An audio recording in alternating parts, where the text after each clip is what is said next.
As we look into the future towards the 30th year anniversary of the Pokemon franchise, it's only a matter of time before we return to the Kanto region. In this video, we're going to detail our ideal Kanto experience. And don't think we forgot about Johto. This game we are imagining will include both the Kanto and Johto regions and experience. We can expect to see new Pokemon, new gym leaders, new locations, and new Elite Four members. What about Team Rocket? What about legendary Pokemon? Some of your favorite Pokemon might also get Cantonian forms. Welcome back to Hidden Power. This is a Pokemon podcast. My name is DustyGogoat, and today I'm with the LumiosePost. Hello. The fact that we will receive a new Kanto game is an inevitability, and we're also overdue for a Johto game. Kanto feels like a drug to me. I think objectively, I think the Kanto region is like really bland. Yeah, I at agree. least in the I think the ideas are there, but just since obviously the first time we saw a Kanto game was in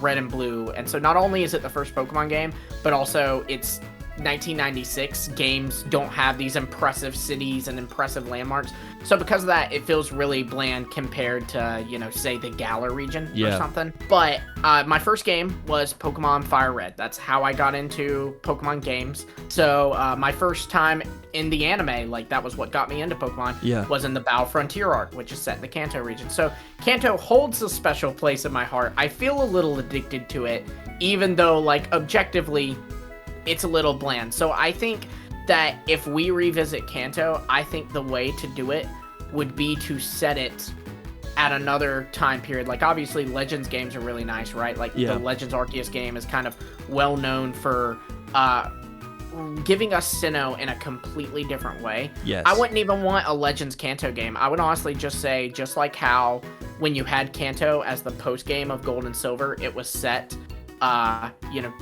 what was it? Was it 2 years or was it 5 years? I don't know. I think it was 2 years later. It was 2? Okay. 2 or 3. Well, it was however many years after the Johto games. They'd used real time, right? Yeah. The Johto games came out X years after the Kanto games. Yes. So they set it X years after the Kanto games. And so I think it would be really cool to go, if we're assuming this is a 30th anniversary game or a 31st, because maybe they'll do Gen 10 on the 30th. I don't know. Sure. But if they're doing at it least for the 30th, 30 years 31st later. Right. Let's just take that and go, let's set this 30 years later. Yeah. And I think there's so much you can do with that. The only thing that maybe you have some complications with is there might be characters that they don't want us to see 30 years older, because you think about an iconic character is Misty, right? We love Misty. She was in the anime and all, but she would be in her 40s, maybe maybe even older than that. I imagine. I would push back a little bit because we have seen some main characters like Pokemon Trainer Red, right? Yeah. This is his depiction in Let's Go Pikachu and Eevee, but the game right prior, in Generation 7, we see an official depiction of Red 20 years later, right? A character who's not, what would he be, 10 years old? Now he's 30 years old. Wow. Yeah. So if we're saying this game, he looks pretty young for a 30-year-old. I mean, I would have guessed 25. No, this is 30. Bro, I'm 30. I think this is a 30-year-old. I think he looks like he's in college though. Right out of college. That's what he looks like to me. No, this one down here. Hold on, where's this? I can't scroll. But you are right. It was for the 20th anniversary, so he probably is supposed to be 30 there. Yeah. Blue especially. Blue looks, I think, younger. Yeah. I think so. I think you're on the right track. I think what's really exciting is to see these characters aged up, and what that also does is that mean there's a ton of implications. So if Misty is now 40, that's great, right? She's an adult, but she might have a kid, right? So then there's this additional lore. It turns into Star Wars, right? Where there's this web of characters, and a truly next generation for people to look up to, right?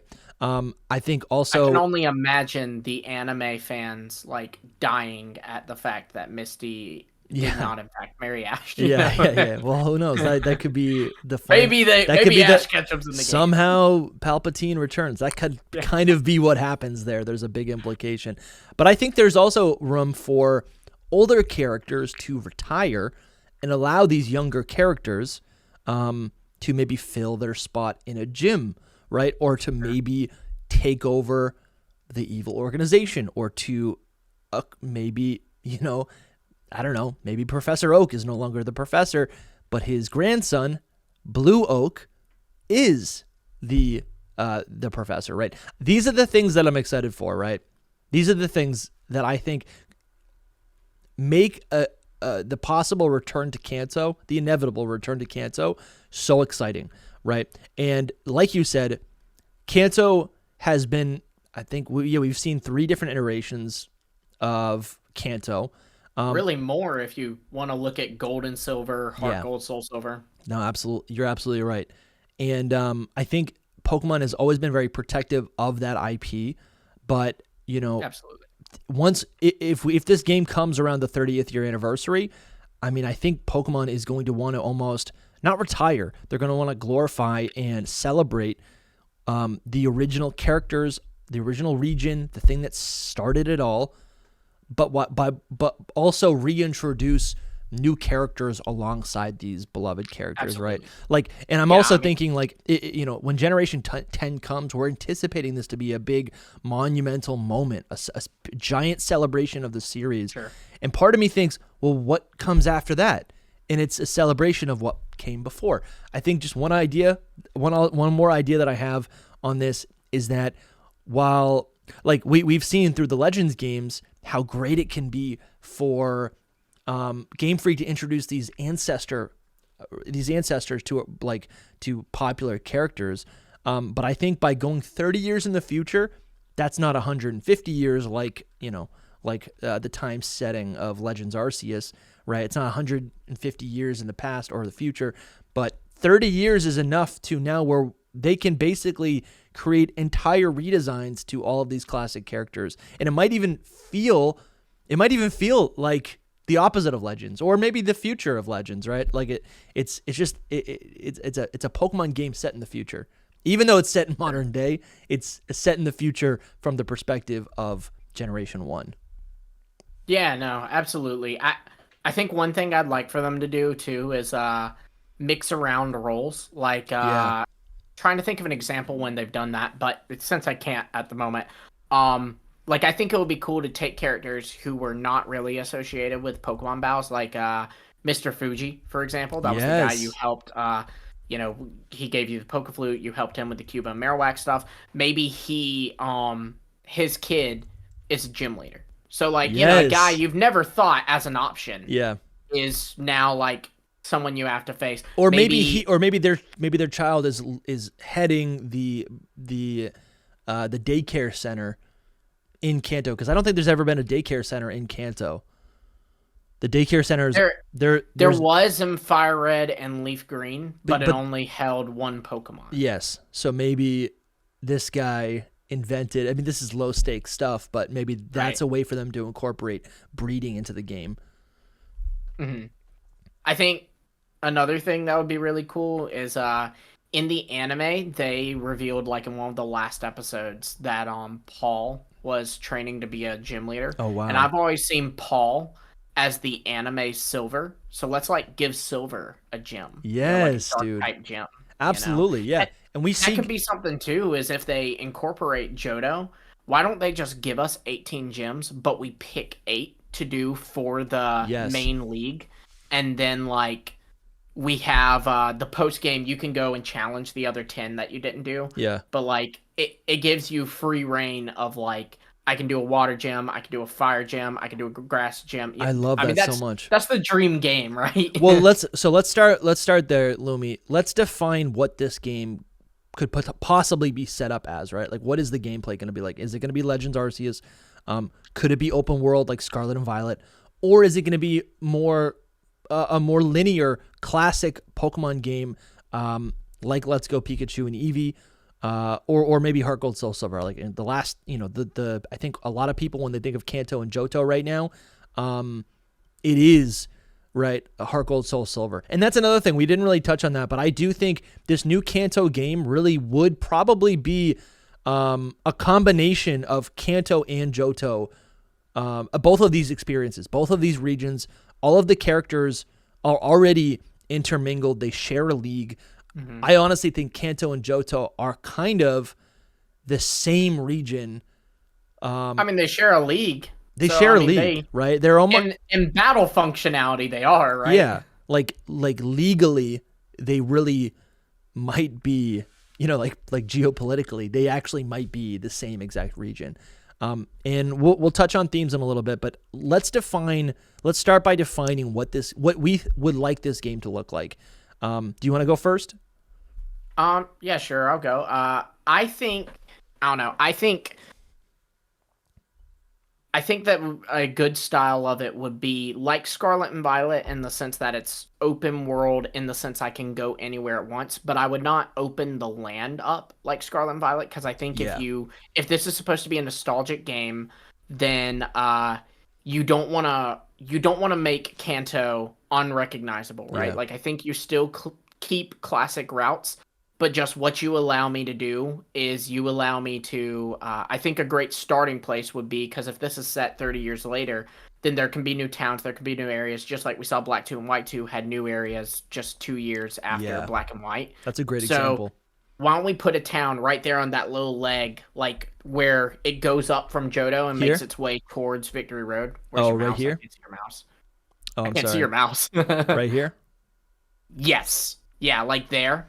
So then that way you're kind of right in the middle of Kanto and Johto. So you pick, am I going right or am I going left? And if I want to, I can go all the way to Saffron City for my first gym. Yeah. And then if I want to, when I'm done with Saffron City, I can make my way all the way back to Blackthorn to get it. Because again, I just need 8 badges to take on this league. Johto and Kanto badges qualify. So I can get 8 from Kanto. I can get 4 from Kanto, 4 from Johto, 1 from Johto, 7 from Kanto. It doesn't matter. You know, I think that would be a cool way to go about it. But again, keep the routes linear. You could build more connections to kind of make it a little less linear. Like maybe create, like one thing that is easy is make Diglett Tunnel easily accessible so I can really quickly get from Viridian City to Vermilion City. Maybe put a route in between like Goldenrod City and that route that connects Azalea Town to Violet City. I think another big... There's 2 things that I'm thinking of while you describe this region and this gameplay. I think the 2 things that hurt Scarlet and Violet's open world that need to be improved in this type of game would be visual scaling. I think that's a big issue with Scarlet and Violet, where the cities and stuff, they feel big when you're there, but once you get outside of the city, because it's open world, the perspective that you're able to, like the perspective that the game allows you to see these cities from right outside on the outskirts of the town, make the cities look fake. It makes it look like a fake city. It doesn't feel immersive. It should be a seamless blend into the city, but they just look like someone slapped a city. Yeah, I honestly think a Pokemon like this game could be set up with the similar route structure as Sword and Shield. Wherever the fixed perspective is, and it can, maybe there's no fixed perspective. Actually, I would actually almost like it to be more like Legends Arceus, and maybe you can't go beyond certain boundaries, and what that allows is that everything that you can't get to is beautiful and helps paint the game in the world of Kanto and Johto, right? This fusion region. It helps just keep the immersion, right? So I think visual scaling is the first main issue, and the second thing is gym scaling, right? I love the idea. If this is open world where you go to one region, you go to one gym, you go to the next gym, you go to the next gym. I think the gyms have to scale with you, and I don't know the best mechanical way to implement that, if that should be based on your own level or if that should be based on just whatever gym you haven't beat yet or whatever the amount of gym badges you have. But I think that scaling needs to be in place for this to be a really great experience. Another thing I'm thinking about actually is that I think it's important for Game Freak to maintain the quality, or I guess the accessibility, I think it's important for them to maintain like the identity of Kanto, right? Of the Kanto experience. And so I do think there will be certain limitations. And I guess, so I'll go now. I think that this game should be one of 2 things. Open world, what you're saying sounds awesome, but I do think Yeah, I think what I would want most of all is to play through the Kanto game, the Kanto side of the region. You play through that. You know, it takes place 30 years after the original story. Sure. And that's great. But then to flip it on its head, to flip the script on what Johto had originally done and why Johto is so coveted by fans, right? It's the two regions. You play through the Kanto story, and then once you beat the league, then you go to Johto, right? Sure. And now there's now rather than Kanto being this like, you know, again, I'm going to bring up Star Wars. It's like the prequels, right? It's like you play through the prequel, or you don't play it through. You watch the prequels, and then now it recontextualizes the original story that you love, right? Mm-hmm. With the original trilogy of Star Wars. I think Johto, the Johto experience is so much fun because Kanto is held on a pedestal, and when you go back to Kanto, to see all of your favorite characters and your favorite Pokemon and areas progress and have like a new fresh coat of paint and new plot lines, that's where a lot of the magic comes from. And I think by default, playing through this Kanto game 30 years after, you're going to have that magic. But then once you go to Johto, now Johto can have that nostalgic experience, right? Or we can play through Johto with those nostalgic glasses, and we get to experience everything we love about Johto, right? From this new perspective. I think that's what I'm really excited for, and I think it also puts from Game Freak's perspective, from the Pokemon Company's perspective, they are highlighting Kanto as the main experience. They get to say, this is a Kanto game. Enjoy the Kanto game. Yeah. But then, for us super fans, we get to go back to Johto, and we still get that fanfare, right? So that's the type of structure of game that I'm most looking forward to.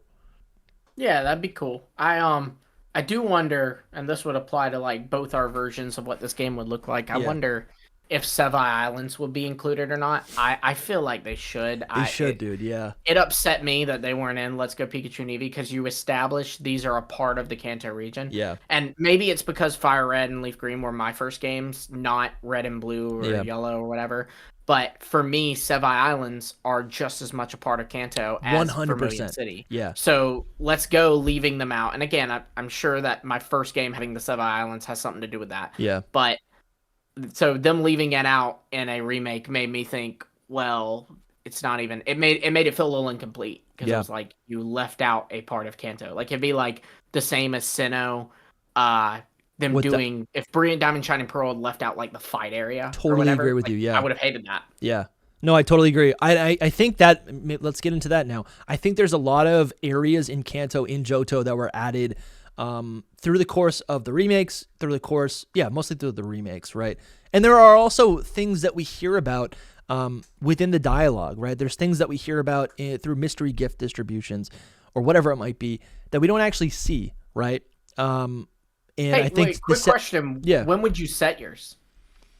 Still 30 years after. You would still set, okay. Yeah, I just wanted that so we were on the same page when talking about our ideas. I think that makes the most sense. It's exciting, again, as like we described. I think it's important that the game is not, because they also have to sell this game and market it. And if they're just essentially just making a more it can't be another Kanto remake. It can't be another Let's Go. It's got to be a Kanto game that isn't a Kanto remake. Because it was cool playing through Let's Go, which I think presumably was like 5 years after. Do you know how, like 5 years after the original events? Because you don't play as Red and Blue. It's supposed to be. You don't play as Red. I mean, for one, it's just an alternate timeline, because while you don't play as Red and Blue, you are still doing the same plots you did as Red. You know, like you're still doing the Team Rocket takes over Saffron, Team Rocket killed a Marowak. Yeah. You're still doing all that.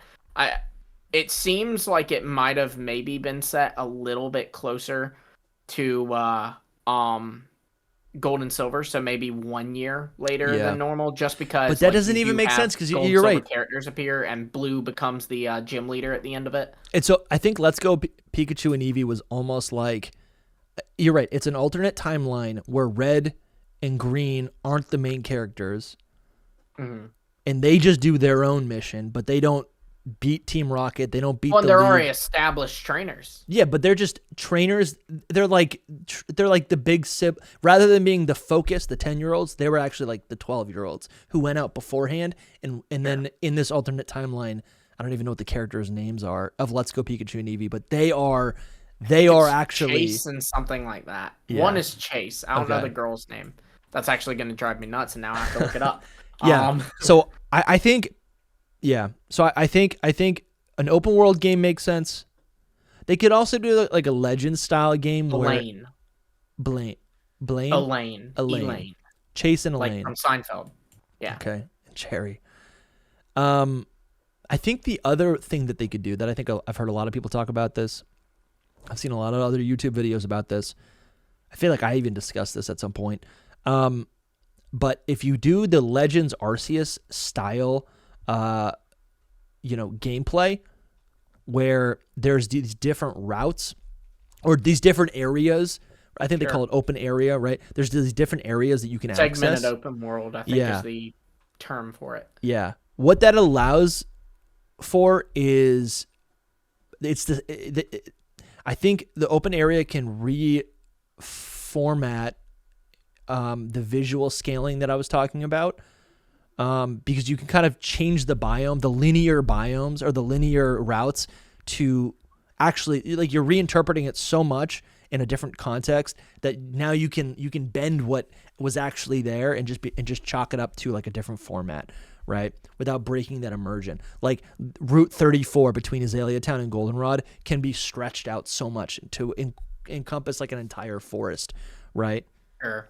So the idea is, and that's the thing that I would want is like some more expansions of areas. Like this is actually this map we're looking at is while it is accurate, it is fan made, but like you do see that they depicted it with like all this forest around Lake of Rage leading up to a cave that would presumably get you to the Sinja ruins.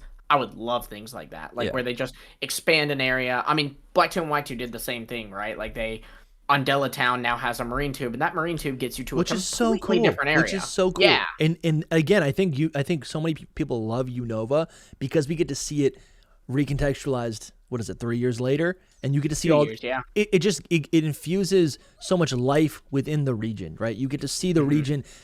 So Unova is so great because we get to actually feel like the world is moving around us, right? And that is what I want for Kanto. So many iterations of these Kanto games feel static.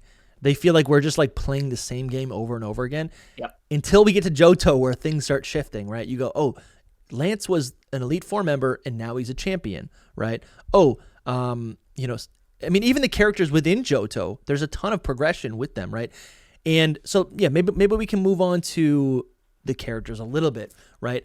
I think there's a lot of Kantos, there's a lot of trainers in Johto that allude to what came before or what might come in the future, right? There's a lot of young trainers in Johto. Whitney is a brand new trainer, right? She's depicted as being immature and young. She cries. She doesn't want to let you win, let you have the badge. I think also Faulkner is the son of the previous gym leader. I think that stuff is so cool to me, right? So even just like, I mean, we don't need to see his father, but maybe to start seeing him in that father role 30 years later, and maybe he has a daughter, right? And he's helping her train, and maybe she's the gym leader. I don't know, right? Those are the things that really excite me. Price is a little bit older, right? I think he's still alive in this universe. Yeah, I mean, they're not going to kill anybody off, I don't think. But he can be retired. Maybe he is living up at the Lake of Rage. So let's talk about this. I want to talk about the terrains, right? You talked about the Sevi Islands, but I think there's a lot of locations in Kanto, in Johto, that will be shifted. 30 years is a long time, right?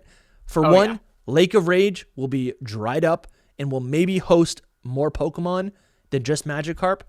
I don't know what you think about that, but I definitely think it'll be dried up. We see the Lake of Rage underwater. There's trees that are underwater. And in the beta version of Gold and Silver, there was originally supposed to be a town with a gym in the Lake of Rage, or where the, on the map where Lake of Rage is currently located. So I would love to see I would love to see an actual gym up there, right? Maybe there are new gyms outside of what we actually know about? Maybe there are new gyms that have been established. Yeah, I mean, like I said, I think it'd be cool if they gave us 18 gyms and we just pick 8. Well, between Kanto and Johto, there's only 16, so you would need to add some. And you do have towns and cities that don't have a gym that you could give a gym. Like you have obviously like Pallet, Cherry Grove. I mean, those don't have those, but even like Lavender Town could have a gym. Yeah, that's true. The radio tower was transformed into a gym.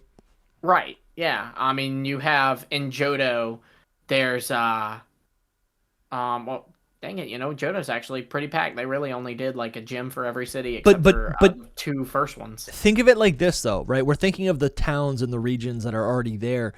But what if between Route 38 and 39 where the sick milk tank is, right?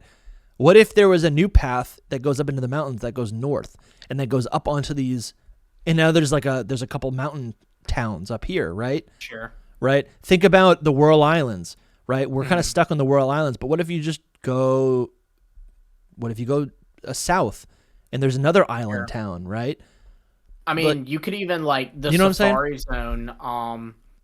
Yeah, the Safari. About the Safari Zone, but for one, like when we see it in Heart Gold and Soul Silver, it is like it's been established, like it's brand new. It is, and you see some kind of vendors setting up there. So maybe now it's grown to a full blown city because as this thing is open, people have gone that way. But then also too, we learned from our episode we did with Sutami, where she kind of broke down different areas. Yeah, that is actually like right on like this island, but they only covered like this part of the island. Yeah. And there's still so much like I guess west of that.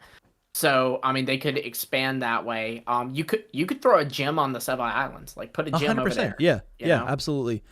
And so that's most of Johto. I do think Mount Silver, it's good to keep that as a remote area. But maybe there's another way to get there, right? Or even going northeast of the ice path in where Blackstone, what is it called? Blackthorn City. I just feel like the map needs to be expanded. At least in Johto is what I think about the most. But even in Kanto, right? We have never seen the volcano in Cinnabar Island. Yeah. Right? So weird. We've seen the rubble. We've seen the aftermath. There's a beautiful story there. It's not beautiful, but there's a story there, right? That's all in the subtext of, Blaine was here, and there was all this presumably Team Rocket science going on. The mansion there was a testing ground for Mewtwo, right? And that there was a fossil lab that all burned away. Yeah, there was a fossil lab that all burned away, right? So I wonder what else could they add to that? Or maybe we surf south and there's a new area. Maybe that's where the volcano is, right? I don't think there'd be a gym there. And then, what are you thinking? I mean, the question is like, again, if this is set later, that volcano's already erupted. Yeah. So it like kind of like, I think the idea was it erupted and then kind of because it erupted, like, settled, because it completely changed the landscape. But I just think there's new areas that we haven't seen. Blaine has been in Seafoam. If Blaine moved his gym to Seafoam Islands, sure. Maybe now there's a little town on Seafoam Islands, and maybe Blaine has retired. Like a city in the caves. Yeah. I mean? Dude, that would be so cool. Cool. That'd be so cool. And maybe Blaine has retired, and now there's an ice gym there, right? Yeah. Maybe it's and maybe Lorelei has retired. Honestly, that would make sense. Lorelei. She might have retired because in Gold and Silver she's not an Elite Four member anymore. Exactly. Lorelei is the Ice Elite Four member. She could retire, and maybe she now has the gym at the Seafoam Islands. Like, those are the kind of intricacies and details that they can introduce to help tell this full story. And now we can be like, well, what happened in those 30 years? We see these major events, but what other things could be within all of this? If you're enjoying this episode, please consider supporting Hidden Power on Patreon or YouTube channel members. Right now, we have 4 tiers, and the lowest membership starts at just $5 a month. Supporters get access to our secret Discord server and help control the direction of the podcast. Supporters also get access to our archive of bonus episodes. Okay, so our Discord, honestly, is popping. We have other creators in there, too, which is kind of fun. It ain't just the 3 of us. We're discussing leaks when they drop. We talk about news. We'll be talking about how SoulSilverArt has, just garbage takes. It's so much a place fun for us to connect. I'm in there every day. Also, we have revamped our merch store. So proud of every product that is in this store now. We have stickers, t-shirts, mugs, ball caps, right? The dad caps. These ball caps are embroidered. Look at this. It's literally an embroidered. So clean. You cannot get anything more high quality than that. I just got news. Do y'all hear that? Bulbasaur says that he even has his own merch. I'll talk for him. It's beautiful. Very cool designs. You guys should Very check it out. Japanese style. Even the front of the shirt has a unique logo. I'm getting one for sure. If you're invested in this show, invest in the show. Thank you so much for watching, and now back to the video. All right, Zach, let's get into the new Pokemon that will be in this Kanto Johto, this new Kanto and Johto game. Let's start with the starter Pokemon. That makes sense. What Pokemon do you think would be the starter Pokemon for this new game? I mean, if, we're creating 2 different games here, but my game where you're looking at a Kanto and Johto, like, from the beginning game. Yeah.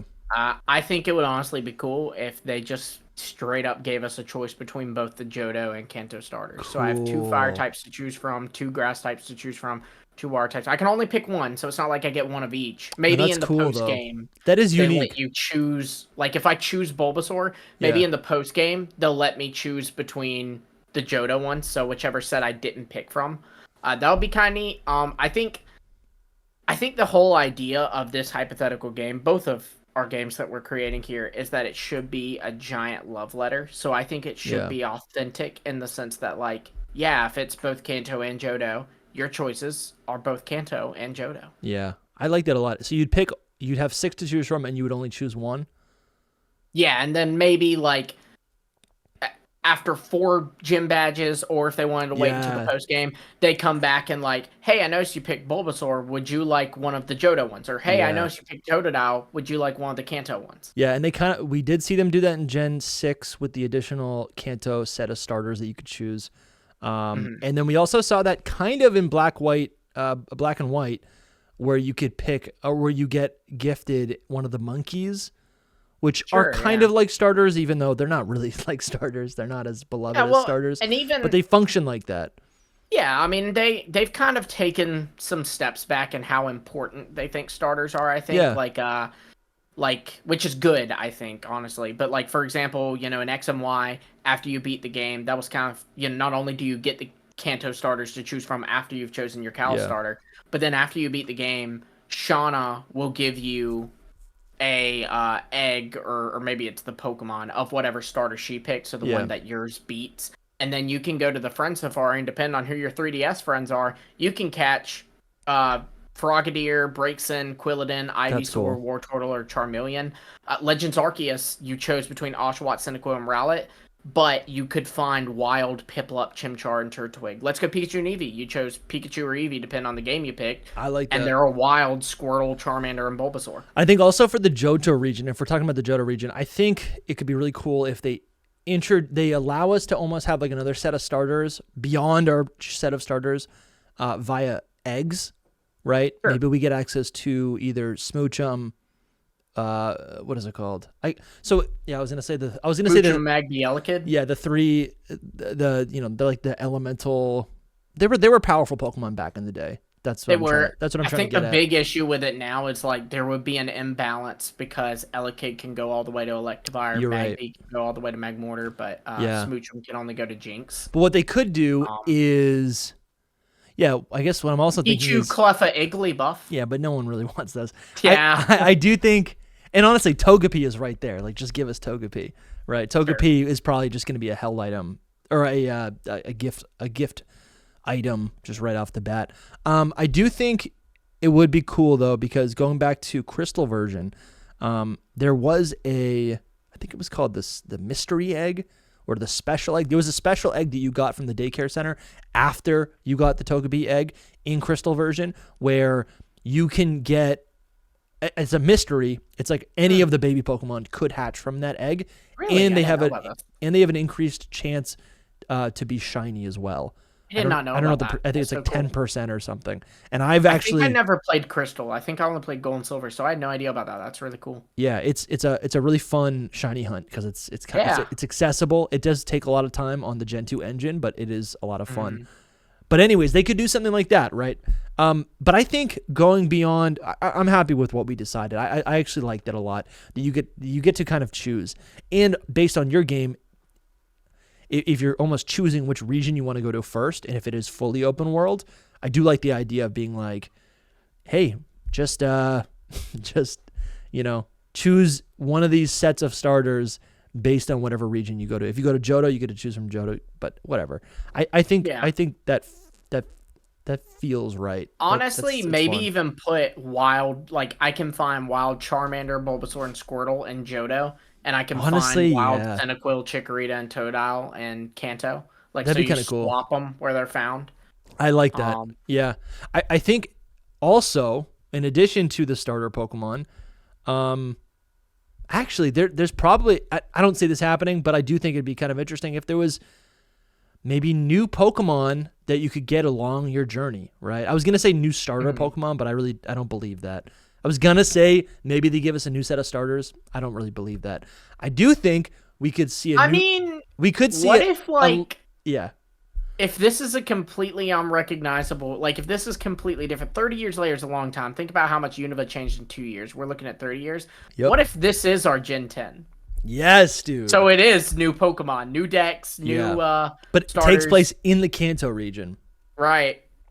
That Just would be completely monumental. like almost unrecognizable, because I think people hear that and get the ick from it. But like what I'm saying is like this Kanto would be so unrecognizable. It'd Yeah. be like Hisui to Sinnoh. Like Yeah. there's a few landmarks that you're like, oh, that's the thing. But other than that, That would be epic.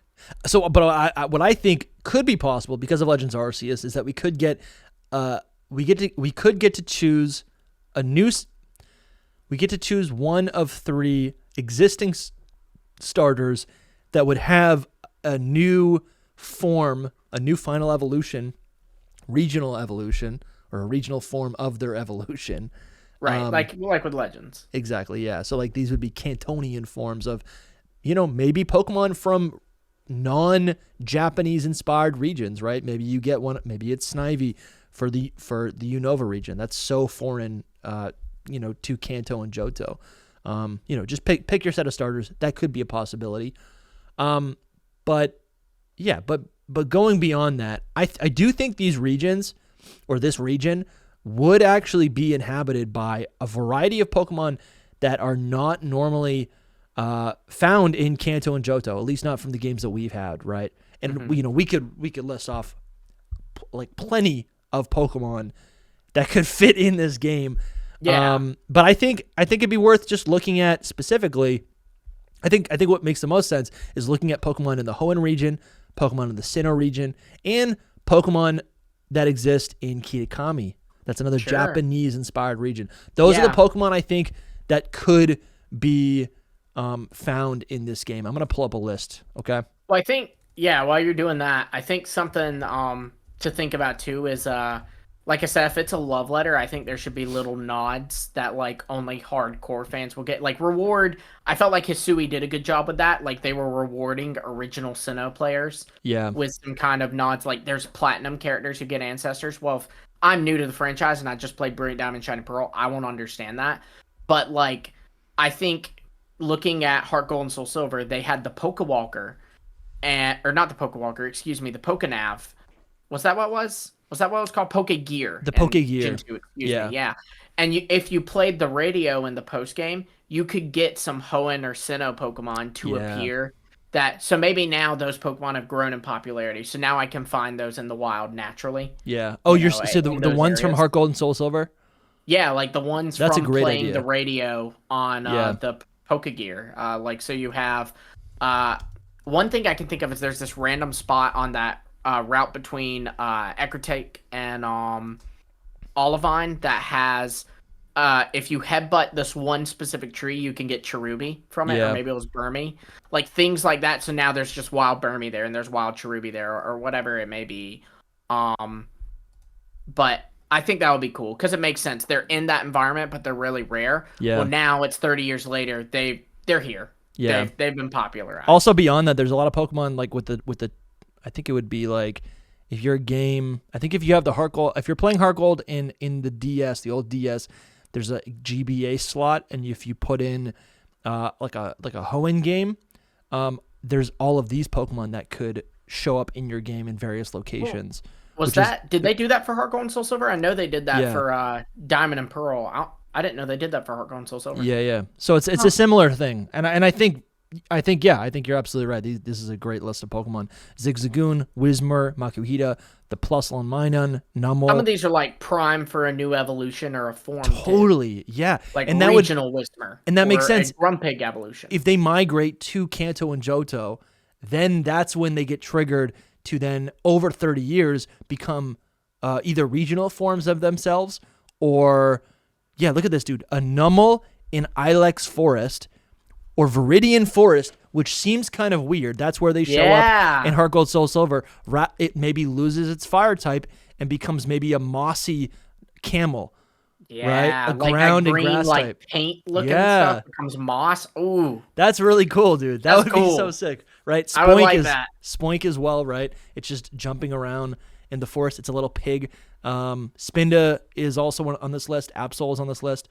And then from Sinnoh, we have Metatite, Bidoof, Shinx, Badoo, Buizel. That's interesting that Metatite, this is kind of random, but that's interesting that Metatite was a Sinnoh sound Pokemon, given that's a Gen 3 Pokemon. That's honestly kind of weird. You're absolutely right. There's a theory there about how Metatite's actually originally from Sinnoh. It's so popular. That's honestly, popular honestly kind of crazy. You're right. That's my new headcanon. That's my new headcanon too, yeah.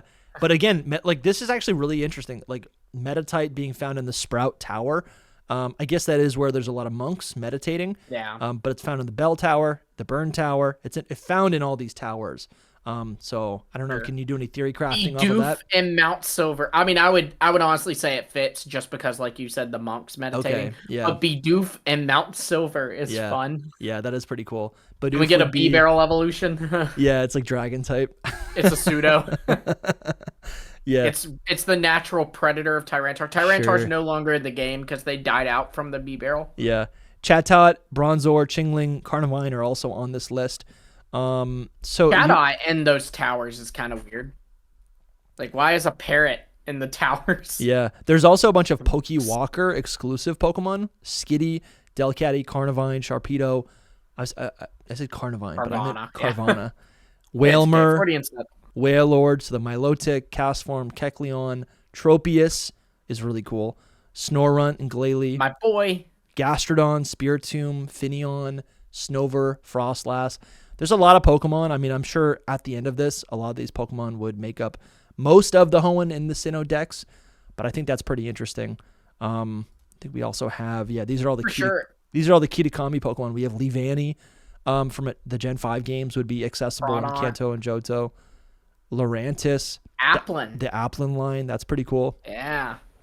So yeah, these are the Pokemon that I could see showing up in this new region, which I think would also give Kanto and Johto just a lot more life, right? I feel like Kanto and Johto, one of the biggest issues with a lot of the Kanto remakes is that they limit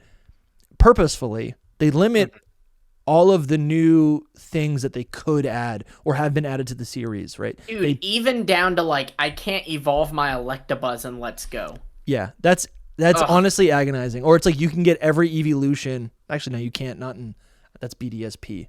Yeah, BDSP, you can't even get Sylveon. You can get every evolution but Sylveon, even though Fairy type's in the game. So those are the things that I think are just, like, so frustrating, right? Mm-hmm. But you'd have the special physical split. You'd have the Fairy type. Maybe Toadstool is run down there now. Maybe. Maybe, yeah, I could see that. Do you think there'd be any sort of gimmick in this new game? I actually that was something that I was gonna want to talk about was so you could do the obvious thing and say we've seen Mega Evolution in Kanto, so Mega Evolution again. Yeah. I've always said for a while now that I would really want to see games revisited with other gimmicks. Like, I think that's what made Oris so exciting to people, was that it now had the Gen 6 gimmick in it, and I think that was something that a lot of people were a little upset with, maybe with Brilliant Diamond Shining Pearl, was that, like, there was no gimmick, and it would have been cool to, like, tie in Dynamax to it. That would have been cool, because you've never seen Sinnoh with that. I have had... Anime does not equal games. It doesn't. No. But I have done a theory on my channel about how in the anime, there are often these giant Kanto Pokemon that they come across. So, like, it would be kind of cool to see, like, Dynamax in Kanto and Johto. Yeah, that would be pretty cool. But I'm not picky. They could do Terrestrial. I just think it would be fun to give them a gimmick we have not seen in that region. That goes for any remake. Like, I would want them to one day remake Galar with Mega Evolution. One day remake Paldea with Z moves. Yeah, I think that would be fun. I think I definitely would be leaning right now with where we're at. Mega Evolution has become the remake game gimmick, right? We've seen Megas be incorporated in Let's Go Pikachu and Eevee, in Legends ZA now, right? That's kind of what I'm identifying it as. So even and that would be exciting too. Like, if all we're getting is Megas, I'm happy with that. But I do think. I also don't care if there is a battle gimmick, right? I think a lot of what makes Johto so much fun is that the game feels small. Like, a lot of people who criticize Johto, I think, just like different things about a Pokemon game, which is probably the battling, right? And the difficulty. For me, it is the immersion. I like that the routes are short and the routes are interconnected. I like that there's day of the week events. I like that there's the night and day cycle. So, like, there's only Pokemon available at certain days of the week or certain times of day. Like, that to me makes it really special. That every Friday there's a Lapras at the bottom of Union Cave. That is so great, and I don't think we see that in many other, at least not modern Pokemon games. So those things aren't battle gimmicks. So I'm happy with if this game, even though it's a bigger game, if it's still focused on those smaller, what would you call it? Like the spice of life, or the what's that called? Like slice of life? Slice of life. Yeah, not the spice of life. What is the spice of life? What is the spice of life? Love? Stubbing your toe. That's a little stepping spicy. On a Lego. Yeah, stepping on a Lego. Pain is the spice of life. So I think make that a shirt. Yeah, I don't care if there is a battle gimmick, but I think Mega would be an easy thing for them to just incorporate. Honestly, though, but like, even though I don't want a Legends style game for this Kanto and Johto game and region, I think I would like alphas. I think alphas really help with that immersion. Oh, that was a fun concept. Yeah. I mean, and even if you, in a way, that was still kind of incorporated into Scarlet and Violet, in the sense that, like, there were those wild Terra Pokemon that, I think they were a little higher leveled, and, they had a bit more to them. I've always wanted a Pokemon game where one thing I hate is when you go to the starting area, all the Pokemon are really weak. When you go to the end game area, all the Pokemon are really strong. Yeah. For me, because like you said, I look for immersion in a Pokemon game. I want to get lost in it. Yeah. I think it would be cool to have a mix of both. Like, if I'm at Mount Silver, there's wild Tyranitar, but they also have babies. So maybe there is a small chance that I run to a level 5 Larvitar. And they've done that. I think they've done that a lot better in recent games, right? Where you can access Pokemon from each of the different evolutionary They've done lines. better, but, like, I still wish the level was a little more spread out. Like I wanted to use a Citadel pretty early in Scarlet and Violet. Yeah. And so I went and caught a Citadel, but then I just went and bred it and gave myself an egg, because I wanted to, like, not start with it, but, have it really early. But the Citadel was too high leveled. So I think little things like that could go a long way. And again, it adds life to it, because a great example is in Scarlet and Violet. Sometimes you'll find, like, a wild Pomo surrounded by wild Pommy. Yeah, that's awesome. You see a Tyranitar at the top of Mount Silver. So cool. But the thing is, like, they're all the same level. The Pomo and the Pommy are the same level. What I'm looking for is make the Pomo stronger because it's clearly like the mother or the father or whatever, and make the babies a lower level. It kind of gives me the same vibes of like when in the anime Ash, would in the forest accidentally hit a Kakuna, and now all these Beedrills are chasing them. Like the odds of like. Even though I'm just starting, the odds of like running into a level 50 Beedrill in Viridian Forest are there. And then it's like, oh crap, and I have to run. I'm darting out of the forest because it's chasing me. Those like that I think could go such a long way. And it's something that, like you said, Pokemon's been kind of gradually playing with. But if they just could scale the levels too. They've scaled the forms. You can find wild Pommos and wild Pommies. But scale the levels too. Make the Pommies level 5 and the Pomo level 30 or whatever. No, I totally agree.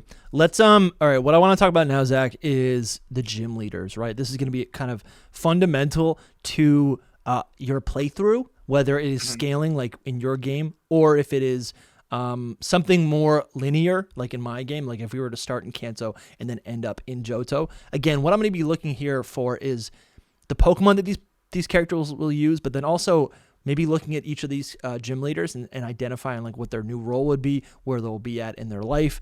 Again, I think their teams and the levels that they have will scale. Maybe something won't be fully evolved or whatever. But let's start with let's do this. Let's start in Kanto. We'll start with Brock, and we'll work our way up into Johto, right?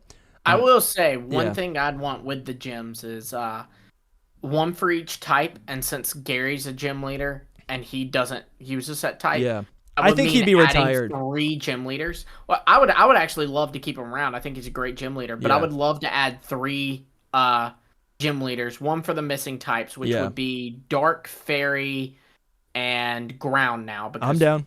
Blue took the place of that. Silver as a Dark gym leader is just perfect. Yeah, that is sick. I mean, I'd love that so much. And that would again progress him as a character. And to think that he would be. That's actually really cool because it's almost like with not to reference Star Wars again, but like Luke and Vader, right? If Silver is the son of the evil villain Giovanni, he has darkness within him. Maybe he's mastered the dark type with his Sneasel, with Tyranitar, right? He's got darkness, but he's a good guy and he's playing right. That's actually really beautiful. No, like they kind of did that with Pierre's, right? Like he's the leader of Team Yell, and Team Yell are jerks, but like. He's actually a pretty good guy who looks out for his town. He looks out for his people. He looks out for his sister. Yeah. But then Fairy, we did see this just off the top of my head. Nina from Sun and Moon. Yeah. Would love to see why not other characters returning to the Kanto and Johto region. Like it was so cool in Unova to see Caitlyn from Sinnoh. Yeah. Now an Elite Four member in Unova. Those are my favorite moments of Pokemon games. Yes. Seeing Jasmine. At Sunny Shore, what is it? Sunny Shore City. Sunny Shore City. Yeah. Yeah, seeing Jasmine there. Johto had a lot. Is there a lighthouse? There were a lot of Sinnoh characters that popped up in Johto and Heart Gold and Silver. Like I remember Crasher Wake was shopping in the mask section of the department store. That's just so little stupid things like that, and you don't battle him or nothing. He's just kind of, I'm looking for mask. I'm Crasher Wake, and that's it. Yeah. That's the kind of stuff I'd be looking for in this type of game. I don't know who you'd do for Ground, but you could just do a new character and it'd be fun. Yeah, and you do need to have new characters too that aren't related to anybody. I think. Like no, absolutely.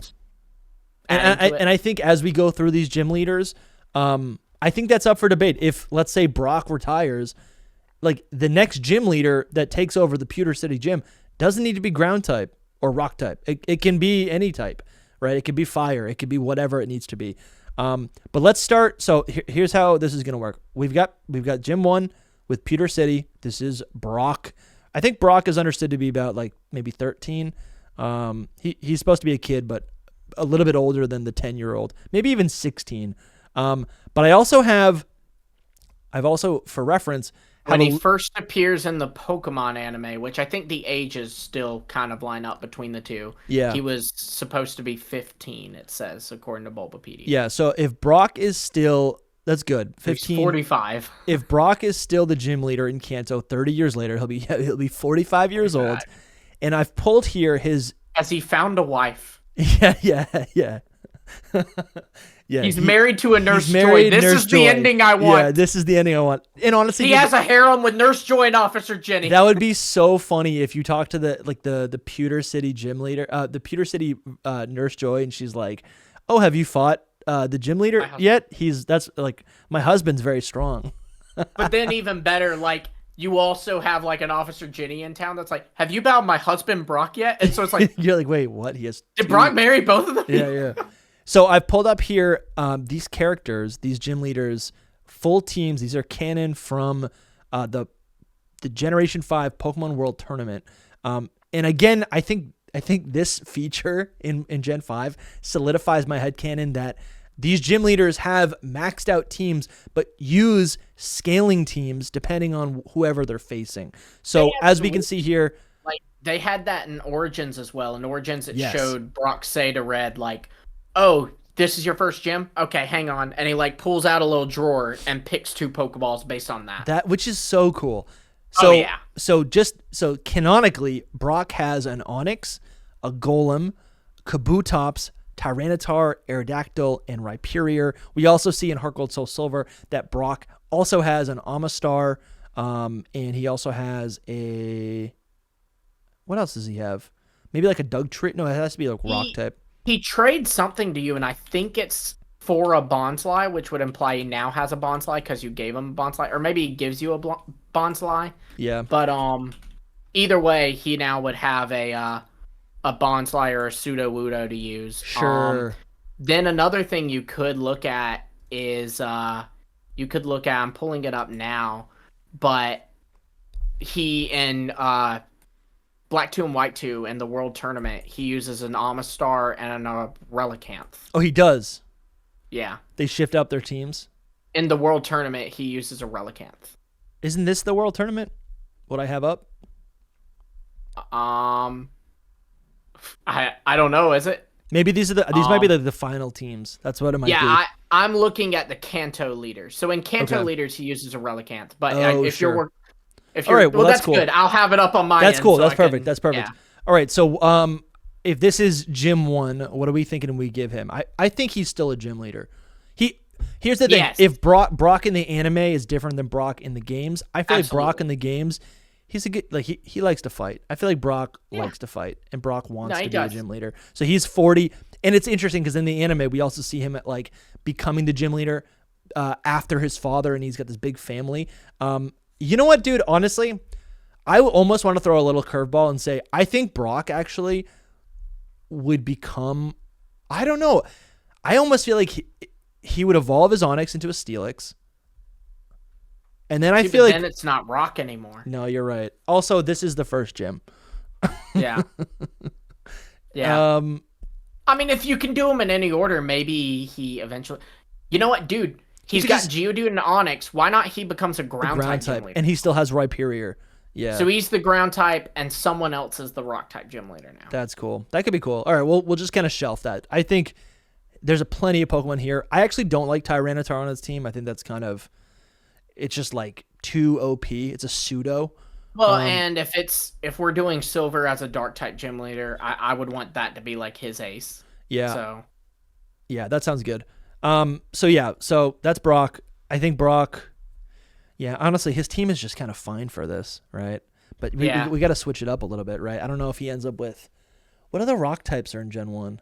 Honestly, just give him 2 of the fossils. Just give him 2. I mean, he's just in give him the 2 of the town fossils. Where like you get the old Amber and it's like a museum for fossil Pokemon. Why does he not have a fossil? He should have Kabuto. He should have 2 of the fossils. 100%. Yeah. That's what he should have.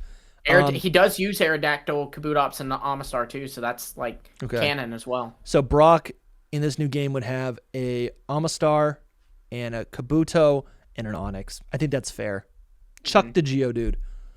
Yeah. Let's move on to Cerulean City. This would be the second gym leader that you would fight.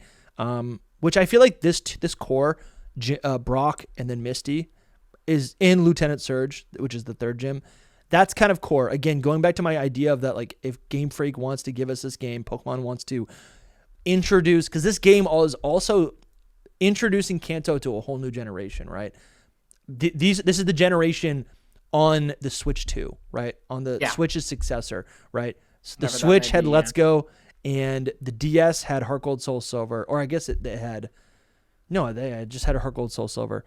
Switch 2 people are introduced to Kanto through this story, through this game, and I think they're going to want to keep the Brock, Misty, Lieutenant Surge core as the introduction. So we have Misty here. Her team's I'll push back on that, but we're not on Lieutenant Surge yet. Okay, sure. So I think Misty's team's always been kind of like just like it's felt like a waste. I love Starmie. They changed it in Let's Go. Did they? What is it now? Yeah, they replaced Staryu with Psyduck. That's cool. I like that actually a lot. I think that's great. It was clearly like, since, Let's Go is the remake of Yellow, and Yellow was like an anime game, like it mirrored that. Yeah. It was clearly like in reference to that she, Psyduck's like a synonymous Pokemon to her. She uses Golduck in the World Leaders Tournament as well. Her team actually differs a lot from what you have on screen in the Kanto Leaders Tournament. She uses let me look that up. Seaking instead of Jellicent, Golduck instead of Lantern, and she uses a Slowbro as well. I can't remember if that was one she had on there. Oh, I see it now. Yeah. Oh, interesting. Okay, cool. All right, well, we have these to reference. But so here's one more thing that I think would be interesting. In this Kanto Johto game, I do think it is also important that we know about Johto Pokemon throughout the playthrough of Kanto. I don't think it should be the whole purpose, but I think as you're playing through Kanto, if you get a Scyther, you should be able to evolve it into a Scizor, right? Absolutely. If you get, what are some other ones? If you get an Eevee, you should have the option to evolve it into an Espeon. Yes. Even Some before you get to Johto. Incomplete without it. Like 100%. Golbat feels incomplete to me. I need to evolve it into 100%. Crobat for me to feel complete. Also, too, a lot of the Johto Pokemon are found in Kanto, right? Like Slugma, Houndour, I think Murkrow. Yep. So for Misty specifically, she doesn't really have a lot of. She does. She has two in Black and White 2. She has 2 Johto Pokemon, and I like Lantern in this slot. I think that actually adds a lot of. I feel like the paralysis could be interesting. I think it kind of reminds me of a dolphin. It's cute. It's a little bit more feminine on that side. But I always think of Misty's gym in the anime where it's like this giant aquarium, and Lantern fits the bill for me on that. So I think Lantern could be an interesting Pokemon. No, I'm wrong. It should be Corsola. She should have a Corsola. Yeah, just like in the anime. That Psyduck, would be really cool. Corsola, and Starmie. That's what I would. That's For what I would it's give her. worth, too, in Masters, she also has a Vaporeon. That's cool. That would be kind of cool too. And Vaporeon is a iconic Kanto Pokemon. Oh yeah. So that an honestly, iconic water type. That could be pretty good as well. I think Gyarados would also be kind of cool. Gyarados would be cool. I do think it's a pretty strong threat stat wise. I think I like that. Yeah, I do too. That is kind of cool. I want her to like her first Mon is just like crap. You know, but her second Mon, like it's easy for me to take out her first Mon, and it gives you that little bit of an ego, right? Yeah. And then she throws out the Gyarados, and you get the Intimidate, and you're like, ooh, you know? No, absolutely. I think that'd be really fun. She also has, so in Heart Gold, Soul Silver, she also has that Quagsire. So maybe she has a Quagsire. I'm not really sure. But what's cool about this is that this game really could be scaling, and maybe in the post game, you get to rebattle any of these gym leaders, right? With their beefed up teams. That's the kind of post game content that I like really miss. I miss being able to just like go back the and dojo where you could collect the gym leaders. That was so cool. That's cool. So let's move on to the third gym leader now. We have Lieutenant Surge. So were you saying you don't think he should be the third gym leader? Because let's pull up the map. Where are we at right now? So we started in Pewter. Oh, here. Wait, we kind of missed it, dude. We kind of missed it. Yeah, because Viridian is there. Viridian City. Do you think Viridian City should be a first gym? Honestly, it could be. It could be. Again, I'm imagining you could do these in any order and they would scale to your order. But what would the Viridian City gym be? I would still want it to be Gary. Because in Fire Red Leaf Green, any type gym. Let's just, for listeners, so like the base game of Red and Blue, Giovanni, the head of Team Rocket, was the ground type gym leader. And then 3 years later in the Johto games, in the Gen 2 games, your rival he steps down from the Elite Four, becomes a gym leader, and it's kind of a variety team, which is kind of cool. And that fits well as a final challenge as the 8th gym leader. But honestly, that's so cool. If the Viridian City gym was your first challenge, but like who would pick up that role? Is that Silver? Is that what you were thinking? No, I was thinking still keep Gary there. Since he took over that gym, I think, it's fine for him to just stay that gym. Because I think that would be like a cool plot point with Silver. Is like maybe he references, I was offered the Viridian City gym leader role, but I didn't want to be there. That's where my dad was. I want to be separate from that. Sure. No, that makes sense. The man was like, I don't know if he was abused, but he was neglected. No, he was definitely abused. Father. Yeah. So I would think, well, when I say abused, I mean like, was Giovanni even around to hit him? Yeah. He's just non-present. But sucky dad either way. So I think he would be like, I don't want to be at the Viridian City gym. I want to establish myself as a gym leader of my own right. I'm not, it's the old gym leader's son. Yeah. No, I'm my own gym leader. I think, that's, so when I think of Gen 5 in what is it? Black, I think it's Black 2, White 2.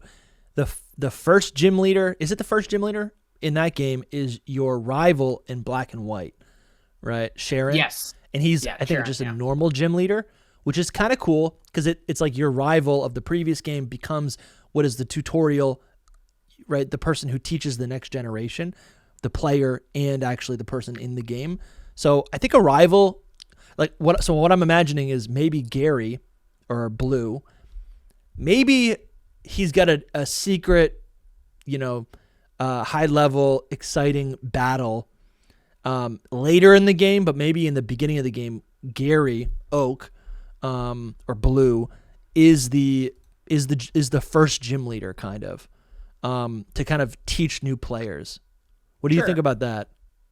Yeah, I like it. I do like, again, I imagine it could be done in any order, but I do kind of like the idea of, since it's a mixed bag team, and he has an Eevee being last. Like, I know if it was in any order, I would save him for last just because it's going to be the most challenging one, because I can't just flamethrower my way through it or water pulse my way through it, No, you're right.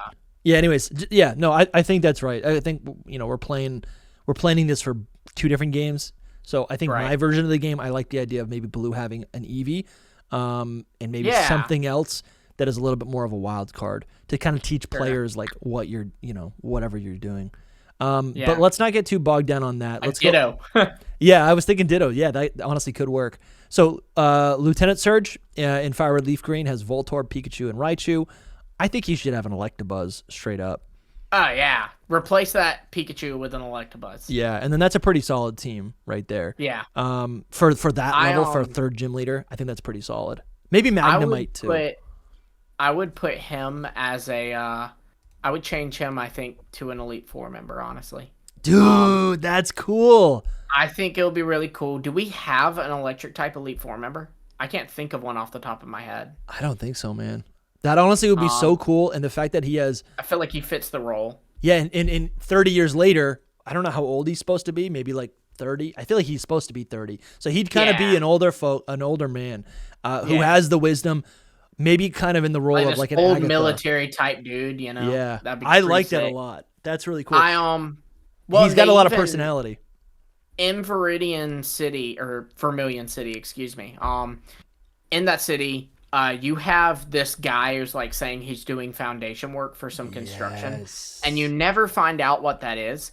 Interestingly enough, again, anime does not equal the games, but trying to do a Birdkeeper Toby here where I pull from multiple sources. In the anime, in Pokemon Journeys, it was set in Vermilion City. That was their home base. And there was actually something being constructed there, and it was a new gym.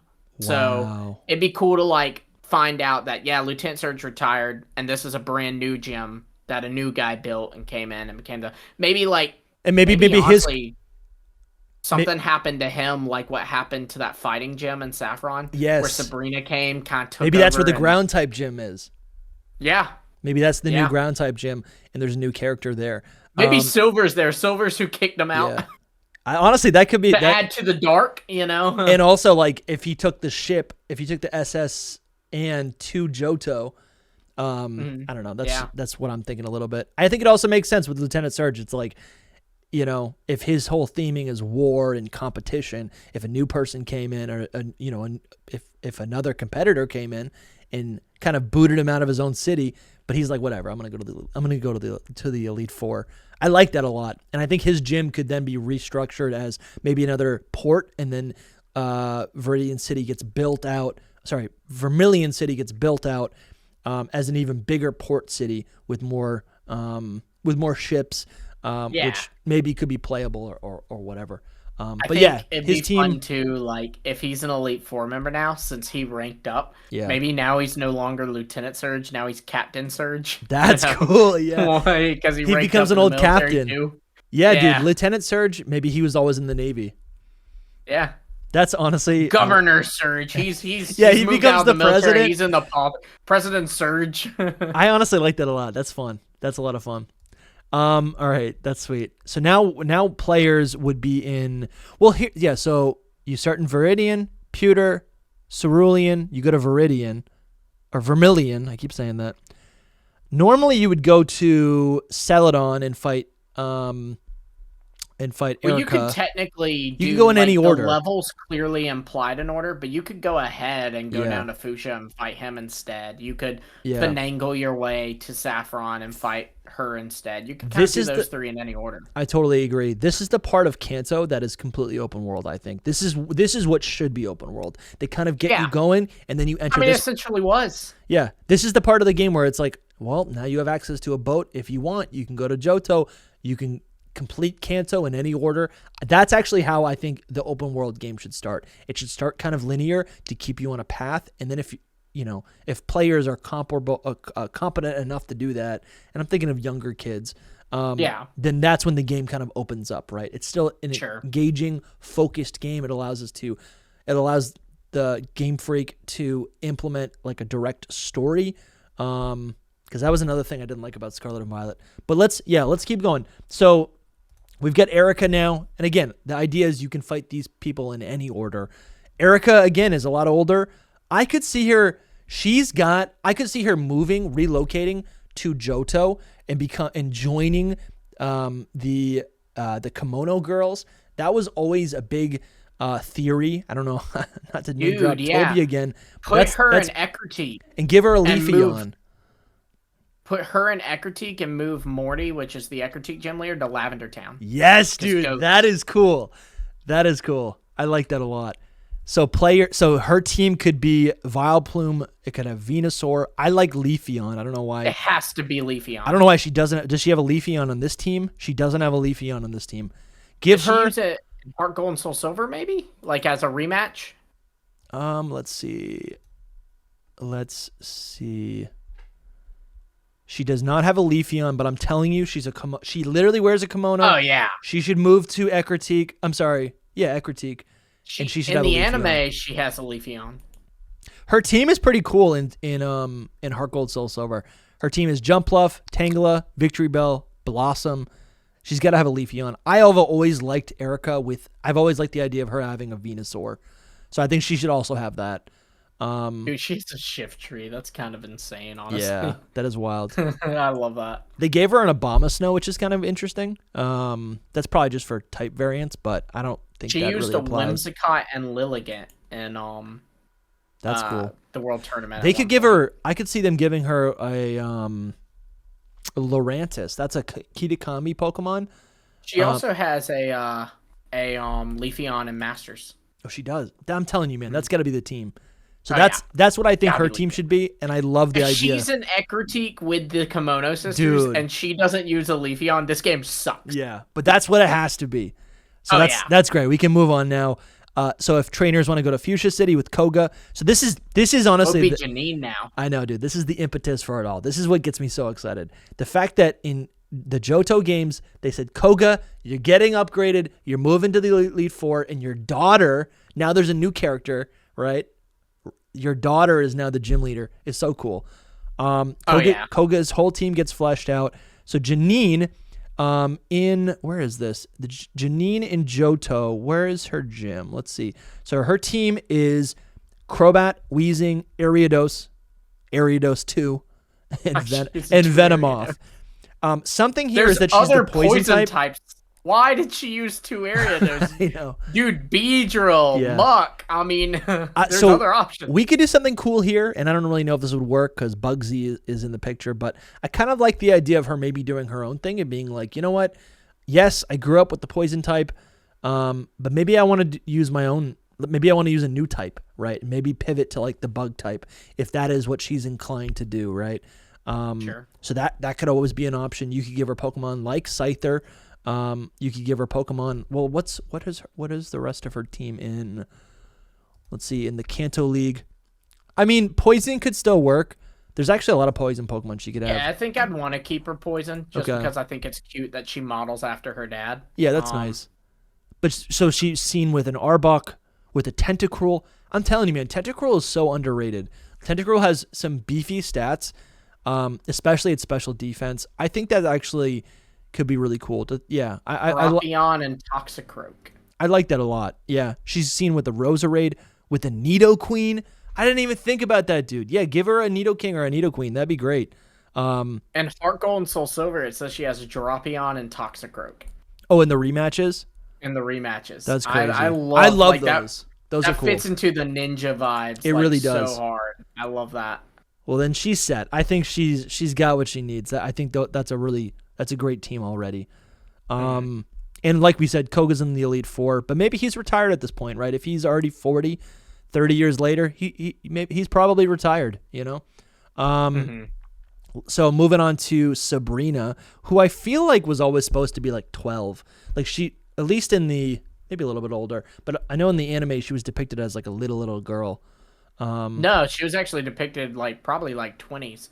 Oh, There was really? like, it was weird. It was like psychic stuff. She had like Oh, she had a little doll. a right? little like, it was basically like, yeah, a Voodoo? doll she was possessing almost. It was like her 2 personalities had split into 2 people. Interesting. I guess was like the best way to describe it. But that was Yeah. weird. So- I think she wouldn't be here anymore. Yes. In what are you thinking? Because I'm thinking that the fighting type. So in Saffron City, there are infamously 2 gyms, and the current one in Red and Blue is Sabrina's psychic type gym. But the subtext there is that the other gym is a fighting type dojo. It was a fighting type gym, and because psychic has the advantage against fighting type, they kind of got shut out. I like the idea of Sabrina just moving on, being like, not that she was beat, but that she was just like, you know what, I'm done with this. I don't really care about this. And then the fighting type gym takes the place, and then you've got your classic, you got your classic fighting type team there, right? Hitmonchan, Hitmontop, Hitmonlee, maybe a Tyrogue.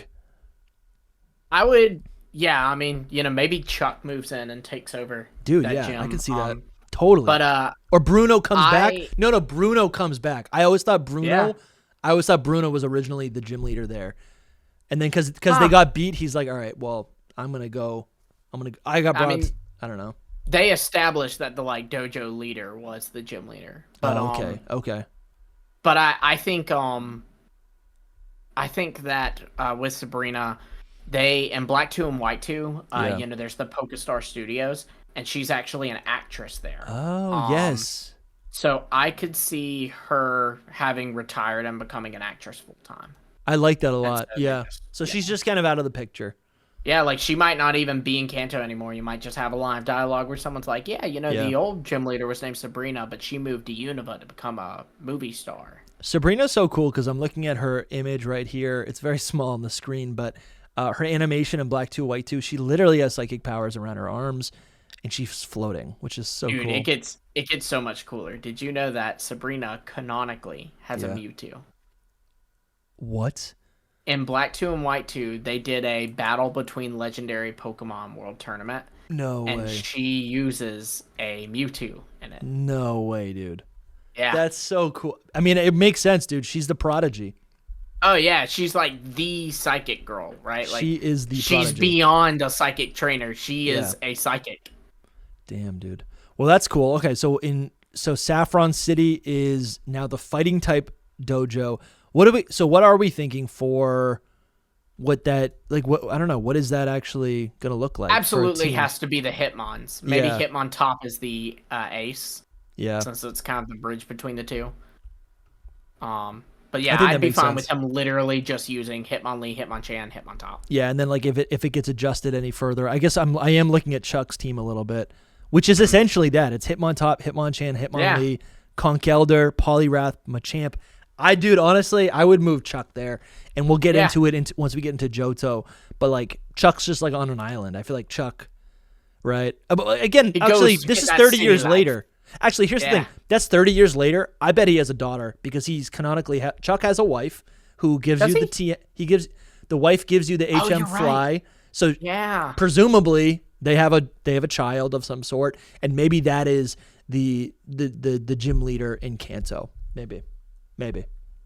So let's move on. So Sabrina's out of the picture. That's just sad because she's got a pretty stacked team. She had like a Metagross and everything. But now we move on to Cinnabar Island. Again, I think we need to, I want to explore the volcano. I want to be able to catch all these fire type Pokemon. Maybe Slugma. I heard a really cool theory that maybe Slugma only shows up in Kanto, in the Gen 2 games, because maybe it erupted out of the volcano, which is such a cool idea. Right? Yeah, that's fun. You should be able to find Slugma there. I think I said it earlier. I want to catch Johto Pokemon in the Kanto region. I think that's totally fine. Like you said, Houndour, Mischievous, etc. Right? But what do you think? Do you think Blaine is still going to be the gym leader? I think we said that maybe he retired.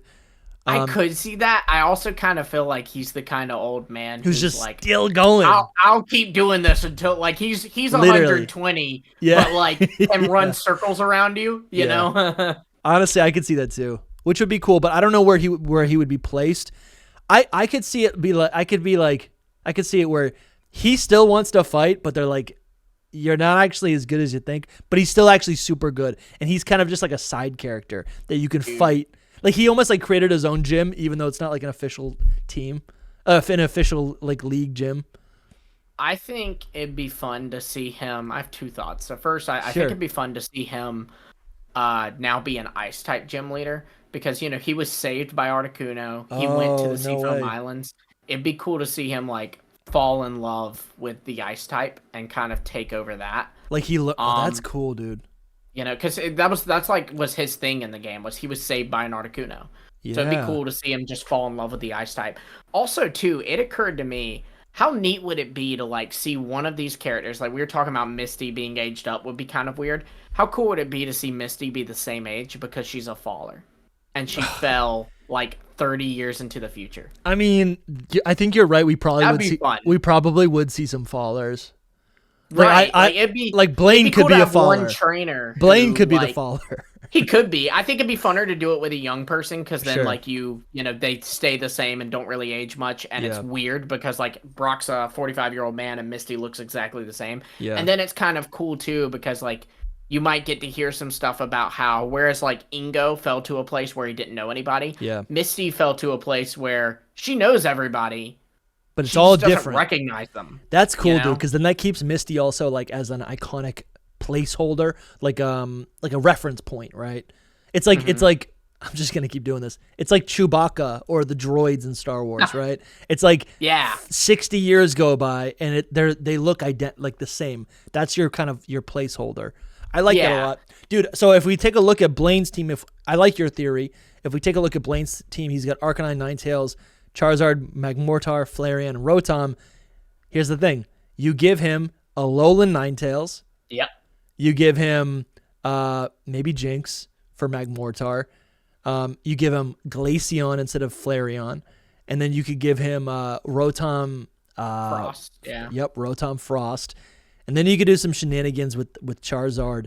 What would you give him instead of Charizard? That's awesome that he has Charizard. Is it bad? Is it bad that I would straight up give this man an Articuno? No, that's cool. I like that. That'd be fun, I think. That would be really cool. Articuno's a weaker legendary, right? Because since it was Gen 1, it's kind of been phased out and how powerful it is. Like, it's been power crept out. It probably has similar stats to Arcanine, so I'm totally fine with that. I don't know what else you could give him. The Arcanine is pretty iconic. That's the thing. Actually, I like this dude. And then if you take a look at it, what he looks like, where he has like these red sleeves and he's got like this top hat with this red band.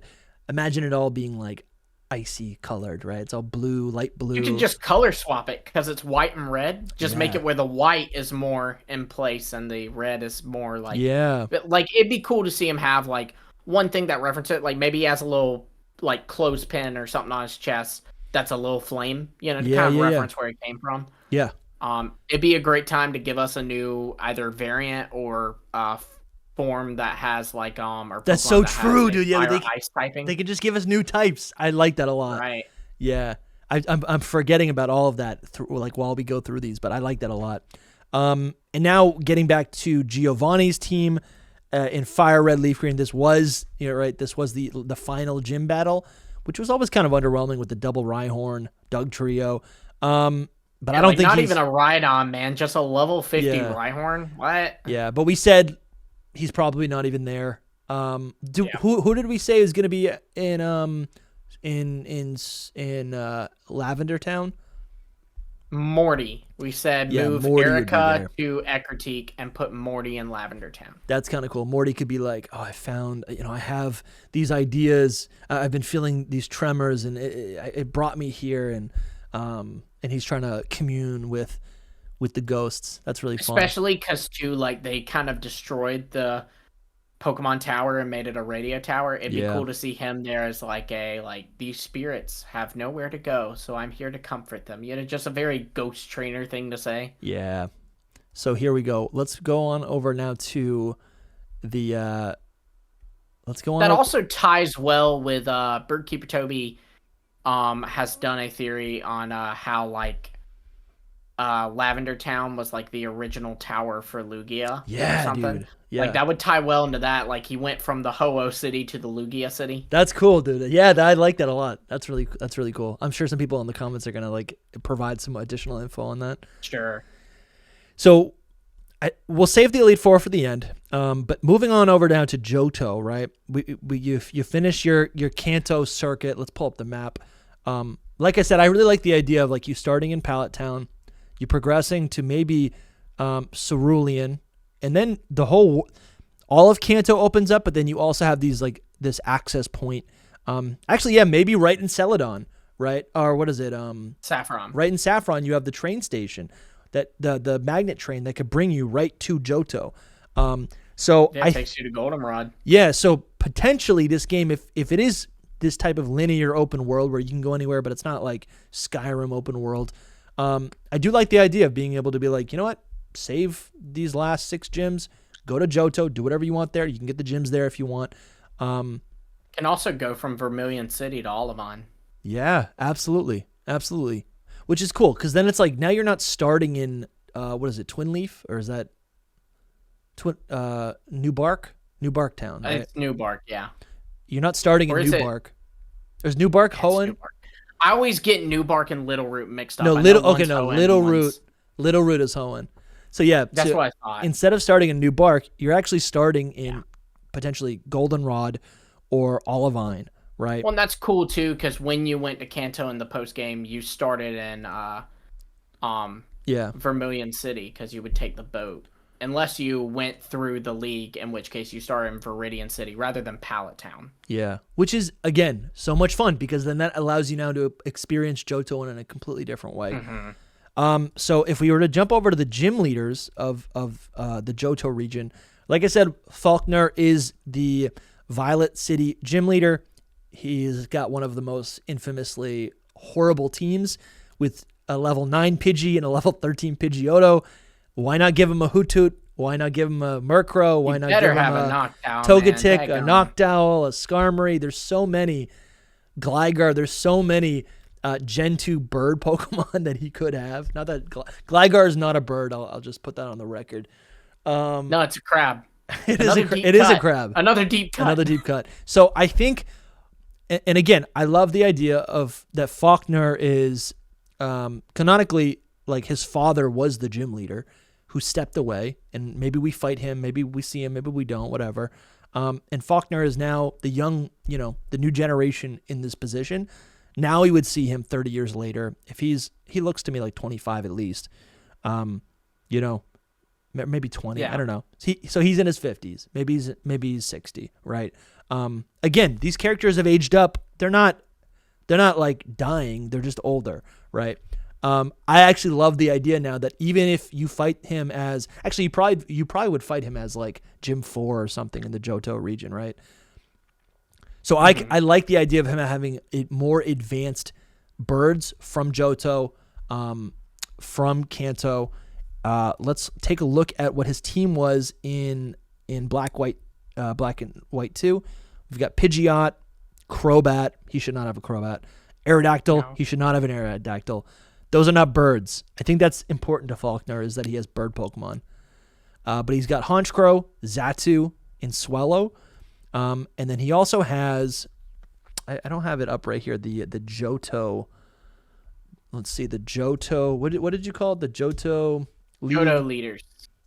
Johto Leaders World Tournament. Yeah. World. I've got it up here. He uses Fearow, Pidgeot, Dodrio, Noctowl, Xatu, and Honchkrow. Oh, that's great. So I think he should uses have a Lugia. Does he use a Lugia? That's epic. Yeah, that's epic. I think it'd be really cool. So if you fight him a little bit later in the game, he could have a Pidgeot if you wanted to. I think that'd be kind of epic.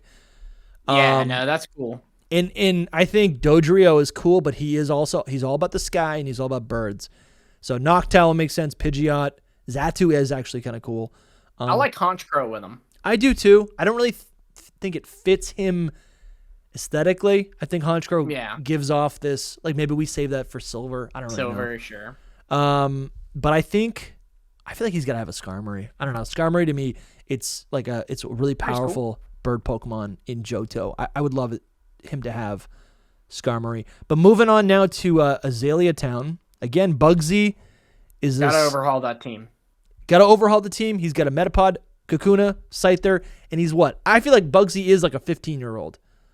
A 10-year-old. I could see him as a 10-year-old. He's a bug catcher. Young. He's a bug catcher. Bugsy's really young. So he's still going to be active, or maybe he's removed. Maybe he's gone on to do something else. Apparently, he's stated to be 14 years old. Yeah, so he's 34 now.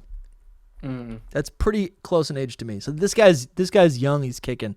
And his team in Black 2 and White 2 is Scizor, Shuckle, Heracross, Pinsir, Armaldo, which is random, and Yanmega. I think all of those, except for maybe Armaldo, make sense for Johto and feel like really just squishy, weird bugs, which I think is what he's all about. Let's see. I think you could also give him a Fortress, which he does have in Black and White 2 as well. So I think this team right here is my favorite. I think this all makes sense for him. If it's a lower level fight that scales, maybe he has a Beedrill, maybe he has a Butterfree. But I feel like it's going to be at least Gym 4 or 5. So he's going to have a more advanced team. In Stadium 2, he uses a Weepinbell, a Pupitar, a Quagsire, a Sudowoodo, and Eradicate. What? Yeah. All these non-bugs. Yeah, I'm not counting that at all. Pupitar kind of fits because it's a Cocoon, I think it does, right? Yeah. It is, yeah. And especially because in his first appearance, he used a Metapod and a Kakuna. I think that makes sense. So I dig it, but I think what would be cool to see about Bugsy is to see him like get out of the Boy Scout outfit, right? And he'd have a shorter haircut, and he's a den mother now. Yeah. That's a little scouting joke. After scouting you beat meme. Him, after you beat him, he's like, "Can I interest you in some Thin Mints?" You know, yeah. He's doing Girl Scouts. Yeah. But yeah, I think I'm pretty happy with that team, especially Fortress, because the Fortress reminds me of the Pupas, right? Moving on to... Since we got rid of our Psychic Gym with Sabrina, it'd be cool to put a Psychic Gym there that's like using Slowking. Dude, I was thinking that. Yes. I totally agree. Slowpoke is the Slowpoke well in that in Azalea Town is so important to the lore and to the not the lore, but the I guess like the mythos of the town. Lore, yeah. But of the town, of the people who live there, right? It's an important aspect of their culture. So I do think it would make sense to have a psychic type gym leader there, or maybe also a water type gym leader. You know, Misty. I mean, if we're keeping Misty, yeah. But so yeah, I think you're totally right. And maybe well, here's something. Maybe Bugsy, her granddaughter. Yeah, but maybe Bugsy relocates to the what is it called? It's near the bug catching contest, but to the west. National Park? Yeah, there's the national park, but to the west of there the Pokeathlon. is the Pokeathlon. And there's probably more space there where a gym could be located. It's outside of Goldenrod. It is pretty close to Goldenrod, but I think in this game... Still got a route between it, so it's fine. Yeah. So I think if we're going to do any movements of the gyms, that would be a cool place to put... Bugsy, and he could be more closely tied to the bug catching contest in the national forest or the national park, which actually makes more sense with his outfit, right? He has this. I said scouting, but he becomes a ranger. He's a bug catcher. Yeah, he becomes a ranger of some sort. I actually like that a lot. Kurt's granddaughter, because he has a little granddaughter in there, in his house. Yeah, that's the guy who makes the Pokeballs. Make her I love the gym leader now, and she uses. I think I could be misremembering. It's been a while since I played Johto, but they may have had like a pet Slowpoke in their house or yard. I think so. Yeah, like, they had Slowpokes. It'd be cool if she had like she's a Slowking trainer now, and she has the Galarian ones as well. That'd be neat, yeah. Right, because they all have different types. That's actually awesome. And they're primarily psychic and not water. So you have Slowpoke, or no, you have Slowbro, Slowking. And then what else could they give her? Maybe she's got a Clayster as well. Well, then we're moving away from psychic. No, I know, but it's like, I got it fits. It fits. You know, it Grumpig, because like you can make the connection there with the Pearls Cloister. Yeah, that'd be kind of. I could see that as well. And we saw that Spoink is found in Ilex Forest. And the tail is the whole. Yeah, that's a great. Bro, I love that. That's great. That's my new headcanon. Moving on to Goldenrod City, which is potentially where Kanto players would pop out and almost begin their journey in Johto. Whitney, again, is a very young trainer. That's how I interpret her. And yeah, so she's got Clefairy and Miltank. In other iterations of her team, she's got Blissey, Tauros, Ambipom, Ursaring, and Lopunny. There's another iteration of her team, which includes Wigglytuff and Clefable, which I like. I honestly feel like Whitney is not just the normal type gym leader, but is also the pink, cute Pokemon type gym leader. So I think you could give her Granbull or Snubbull in there. That's a pink Pokemon. That's cute. Maybe she's changed to fairy now. Yeah, I was just going to say that, yes. Yeah. I think she could be the fairy type. That would actually definitely work. You'd have to remove Miltank, but then she could have Wigglytuff and Clefable and Granbull. And what are some other fairy type Pokemon? Maybe that's what's happened. Like her Miltank's kind of retired. Yeah, because her Miltank's 40 years or 30. What are we doing? 30 years older? I mean, 30 years later, so it's at least 30. Yeah, I think that could work very well. I like it when the gym leaders are kind of tied to a Pokemon that isn't necessarily their type. Like I think about Jasmine being tied to the Ampharos, even though she doesn't use it. She should use it though. I mean, if we're jumping ahead, I definitely would give her that. I think that'd be really cool. What else I'm just trying to scan for fairy types right now. I like Wigglytuff, Clefable, and Granbull on our team. Yeah. What about? It's not pink. Sylveon. Togekiss. Yeah, dude. Give her a Sylveon, and maybe that's the team right there. Right, that's not too big. What other fairies? I'm just searching for fairies. There is, you have the Spritzes, you have Swirlix. I don't really think that makes sense. Galarian Rapidash. That's kind of cool. That is cute. That's a cute Pokemon. It's not pink, but Azumarill. Dude, Azumarill yes, she would have an Azumarill. I forgot that was a thing. 100%. I mean, that's a Johto Pokemon, right? Yeah. Anything from Galar? I'm just scanning real quick. Tinkaton. Is Tinkaton in Kitakami? Dude, yes. And they give it rollout. It's not, but I mean, they could bend some rules. Is Tinkaton? It's not in Kitakami, you said? I don't think it is. It's only available in that one area in, I don't even know where it is in Paldea, but I think Tinkaton like thematically makes sense because it's this cute thing that packs a punch, right? So I actually like that a lot. Yeah, there it is. I like that a lot. But yeah, she'd be older. She'd be more mature. She wouldn't cry after she lost. She'd give you the gym right away. Although we're saying What'd maybe be funny is like they even reference it where she's like, "I'm not gonna give you the badge." Yeah. Just kidding. Here you go. You know. Yeah. Which is also, I mean, you could say, yeah, maybe she plays a little bit more tricks, and maybe that's the fairy type. Yeah, maybe instead of like just being like deliberately, I don't know, like instead of deliberately holding back and not want to play by the rules, maybe she's like being more tricky, which still gives a similar effect. Like she's like tricking you, like I'm not gonna give it to you, just kidding, here you go. Which maybe aligns with the prankster personality of a fairy type. I like that a lot. Yeah. Yeah. I think it's Grimstall in Kitakami. Dude, it might be. Do I still have the list It'd be up? kind of funny to see like her have all these cutesy fairies and then a Grimstall, and then it works with the prankster aspect. I like that. Yeah, I like that a lot. I think Ambipom also could work on the team just because it's a normal type. It's not, well, we're saying fairy, so it's not a fairy. Yeah. Okay. But let's move on to Morty. I think Morty's really cool. Morty's always been great. Lavender Town. He's got a Ghastly and a Haunter and a Haunter and a Gengar. He is now in Lavender Town, which I love that Lumi. I love that addition. Other iterations of his teams include Miss Magius, Bayonet, Dusk Noir, Chandelure, and Frostlass. We do see Frostlass. The Frostlass line does show up in Heart Gold Soul Silver through the Hoenn sounds, and Chandelure shows up in Kitakami, so I would love to see him have Chandelure. What are you thinking? He needs to have Alolan Marowak. Because the Lavender Town thing. Yeah, I love that so much. Morty is in... Yeah, that's so cool. That would be honestly so cool.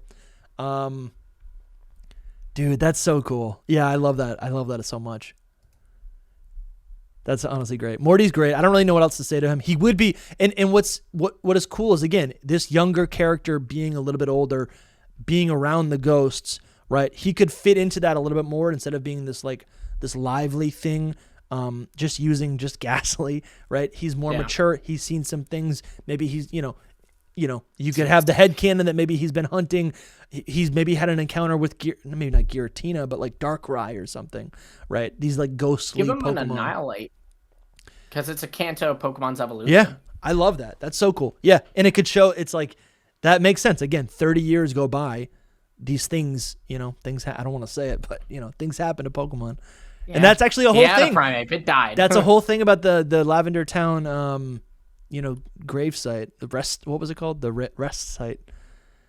Like they literally Pokemon say, Tower or something they called it. Yeah, Pokemon Tower. They literally say that Pokemon die. So I think that makes total sense. Moving on to, so Morty's gone. Erica is now in Ecruteak. Right, we're right here. Yeah. Just for listeners, we're right here in Ecruteak, and Erica's now there. If we're changing Whitney to Fairy, maybe now there's a normal type Miltank trainer over in that ranch. Like that's cool. Town there now. Maybe there's like a gym leader. Yeah, that's what I'm saying. Like make it a town, like a ranch town, kind of like Paniola Town, and put a gym in it. I like that. That's really cool. And yeah, they could like kind of carve up here into this like little mountainous area just to give us be a little mountain ranch town. Yeah, I love that so much. I'd really like that. I would also like to see more access to the the autumn leaves around the tower, Ho-Oh's tower. Beautiful, so beautiful. Moving on now to Cianwood. This is through you go through the Whirl Islands, you end up in Cianwood, and that is before you get to the Safari Zone. But we've got Chuck here. I think we said Chuck is maybe retired, and his daughter has taken up the gym in Saffron. So maybe he's not there, and you got a new trainer, maybe in the Whirl Islands. Maybe you got a new gym leader near the Safari Zone. We talked about that earlier in the show. I like both of those ideas. And I think, I don't really know what else to say. Like Chuck, I mean, we kind of already covered Chuck. Chuck's cool. I don't know. Maybe he's he's still in Cianwood City. You know what I mean? Like his daughter, he's retired with his wife and lives in Saffron, but that doesn't mean that he is. He's still chilling on the beach in Cianwood City. Yeah. You know? And there actually are. What's really cool is there's a lot of waterfalls. Gives you a Tyrogue. Yeah, totally. Yeah, he gives you a Tyrogue. That's a great idea. His whole thing is that he trains underneath waterfalls, and there's a ton of waterfalls on the path in the route towards the Safari Zone when you're going west. So maybe that's where he is. He's out there training and maybe you can battle him, and then he gives you a Tire Rogue. I like that a lot. I could see him actually. I could also see him with an Annihilate. Yeah. His trusty primate. That's really cool. Yeah. All right. I'm excited for this one. We've got in Olivine City, which we actually we passed it. We've got Jasmine. Jasmine, I've always liked her as a trainer. I love that she has that whole story of her Ampharos. I think it shows a lot of it shows a lot of variety in her personality. There's a story there. You see her in Sinnoh, and I also love the Pokemon that she owns. I love Magnemite and Steelix and Ampharos and other steel types that she should have, like Skarmory. Or let's see, in other iterations of her team, Jasmine has Magnezone and Fortress, Skarmory, Metagross, Lucario. I think a lot of these actually might not make sense. I don't think Fortress makes sense. Empoleon would be so cool. I love that so much. Is that what is shown in her? Yeah, and the rematch in Heart Gold and Soul Silver, she uses an Empoleon. Oh, let's go. That is so cool. She uses Empoleon, Skarmory, Bronzong, Magnezone, Metagross, and Steelix. I love that. Yeah. I think Mawile is another cool pick here. It's a Pokemon that's Klinklang, Ferrothorn, and Excadrill, and Lucario, and she has a lot of different steel type mons. Yeah. I think Lucario could make sense with the aura thing and her having such a good connection with. She's always seen, like, they kind of depicted I think the design of Jasmine reminds me always as like the spiritual, patient woman, like seen on the coast waiting for someone to return from sea or something, right? Not that she's like helpless, but that she's like has a strong will. And we see that her Ampharos is ill, so she's also very patient. It's like a hope thing. Like yeah, very hopeful. Hope. So I think Lucario makes sense. I love Steelix. She uses a Celesteela in Masters. Yeah. Do we think... I mean, I like the idea of her just having an Ampharos on her team. I like that. I don't, but that's because I'm a purist. Sure. Like, to me, that's exciting. That means like there's a little bit of a type variety. I mean, yeah, and she has Magnemite.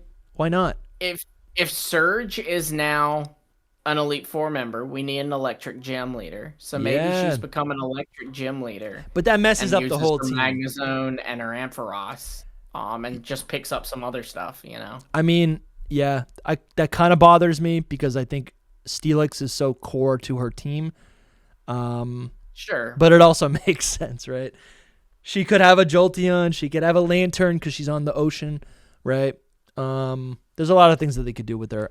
But I think she'd be even older and even wiser. And yeah, that's where the Lucario comes in with the aura, right? Being able to whatever. That's cool. All right, this next one is the one I always think about. Anytime I think about a remake to Johto, I think of Price. This man will be retired.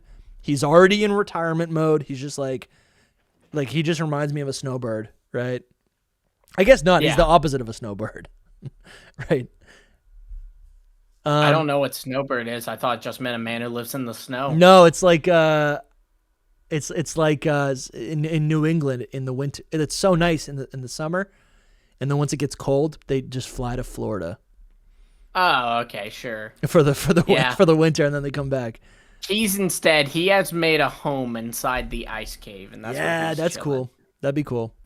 I think he'd be retired. Like I said, I like the idea of Blaine being the new ice gym leader in the Seafoam Islands. I like that a lot. But I feel like they'd introduce some new characters to kind of fill the spot. I like the idea of there being a gym leader in the Lake of Rage. Oh, how about this? Maybe that's where the Dark type gym is. Yeah, Silver could be there. Yeah, Silver could be there. The Lake of Rage. There's some ties in there with dragons, which is where he learned a lot of lessons throughout the story of Heart Gold, Soul Silver, right? When you fight him in the dragon, or you fight alongside him in the dragon's den. Maybe that's a reference there. And then he is, I like the idea of him being a gym leader, maybe in that area.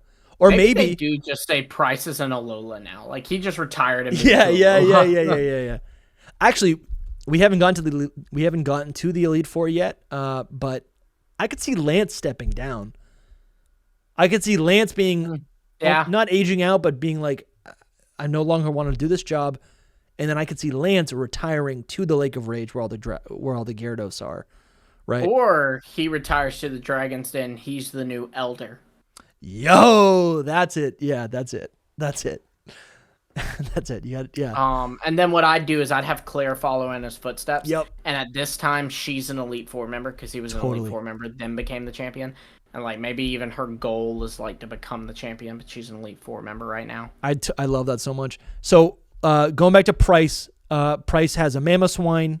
I could see him having a Dugong, Cloyster, Jinx, Lapras, Weavile. Weavile makes sense to me since you can get Sneasel in the Ice Cave.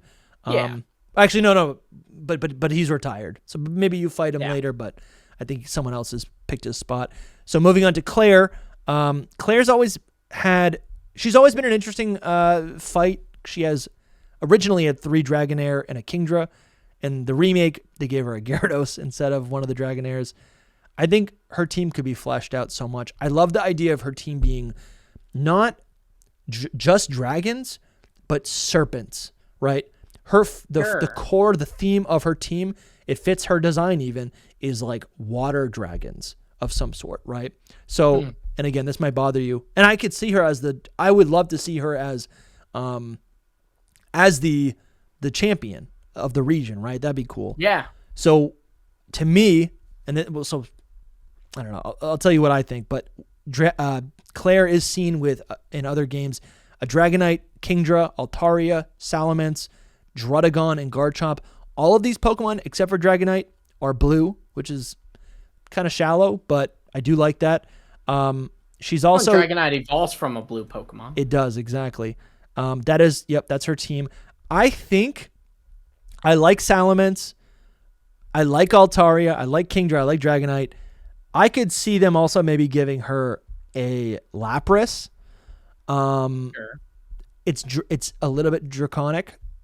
Maybe there's even a new evolution for Lapras at this point, right? That actually gets the Dragon type. It's a Dragon Ice type. That would be my pick. That's something that I would love to see. What other Pokemon would you give her? I don't think Garchomp makes sense. I would keep Dragonite. I would keep Kingdra.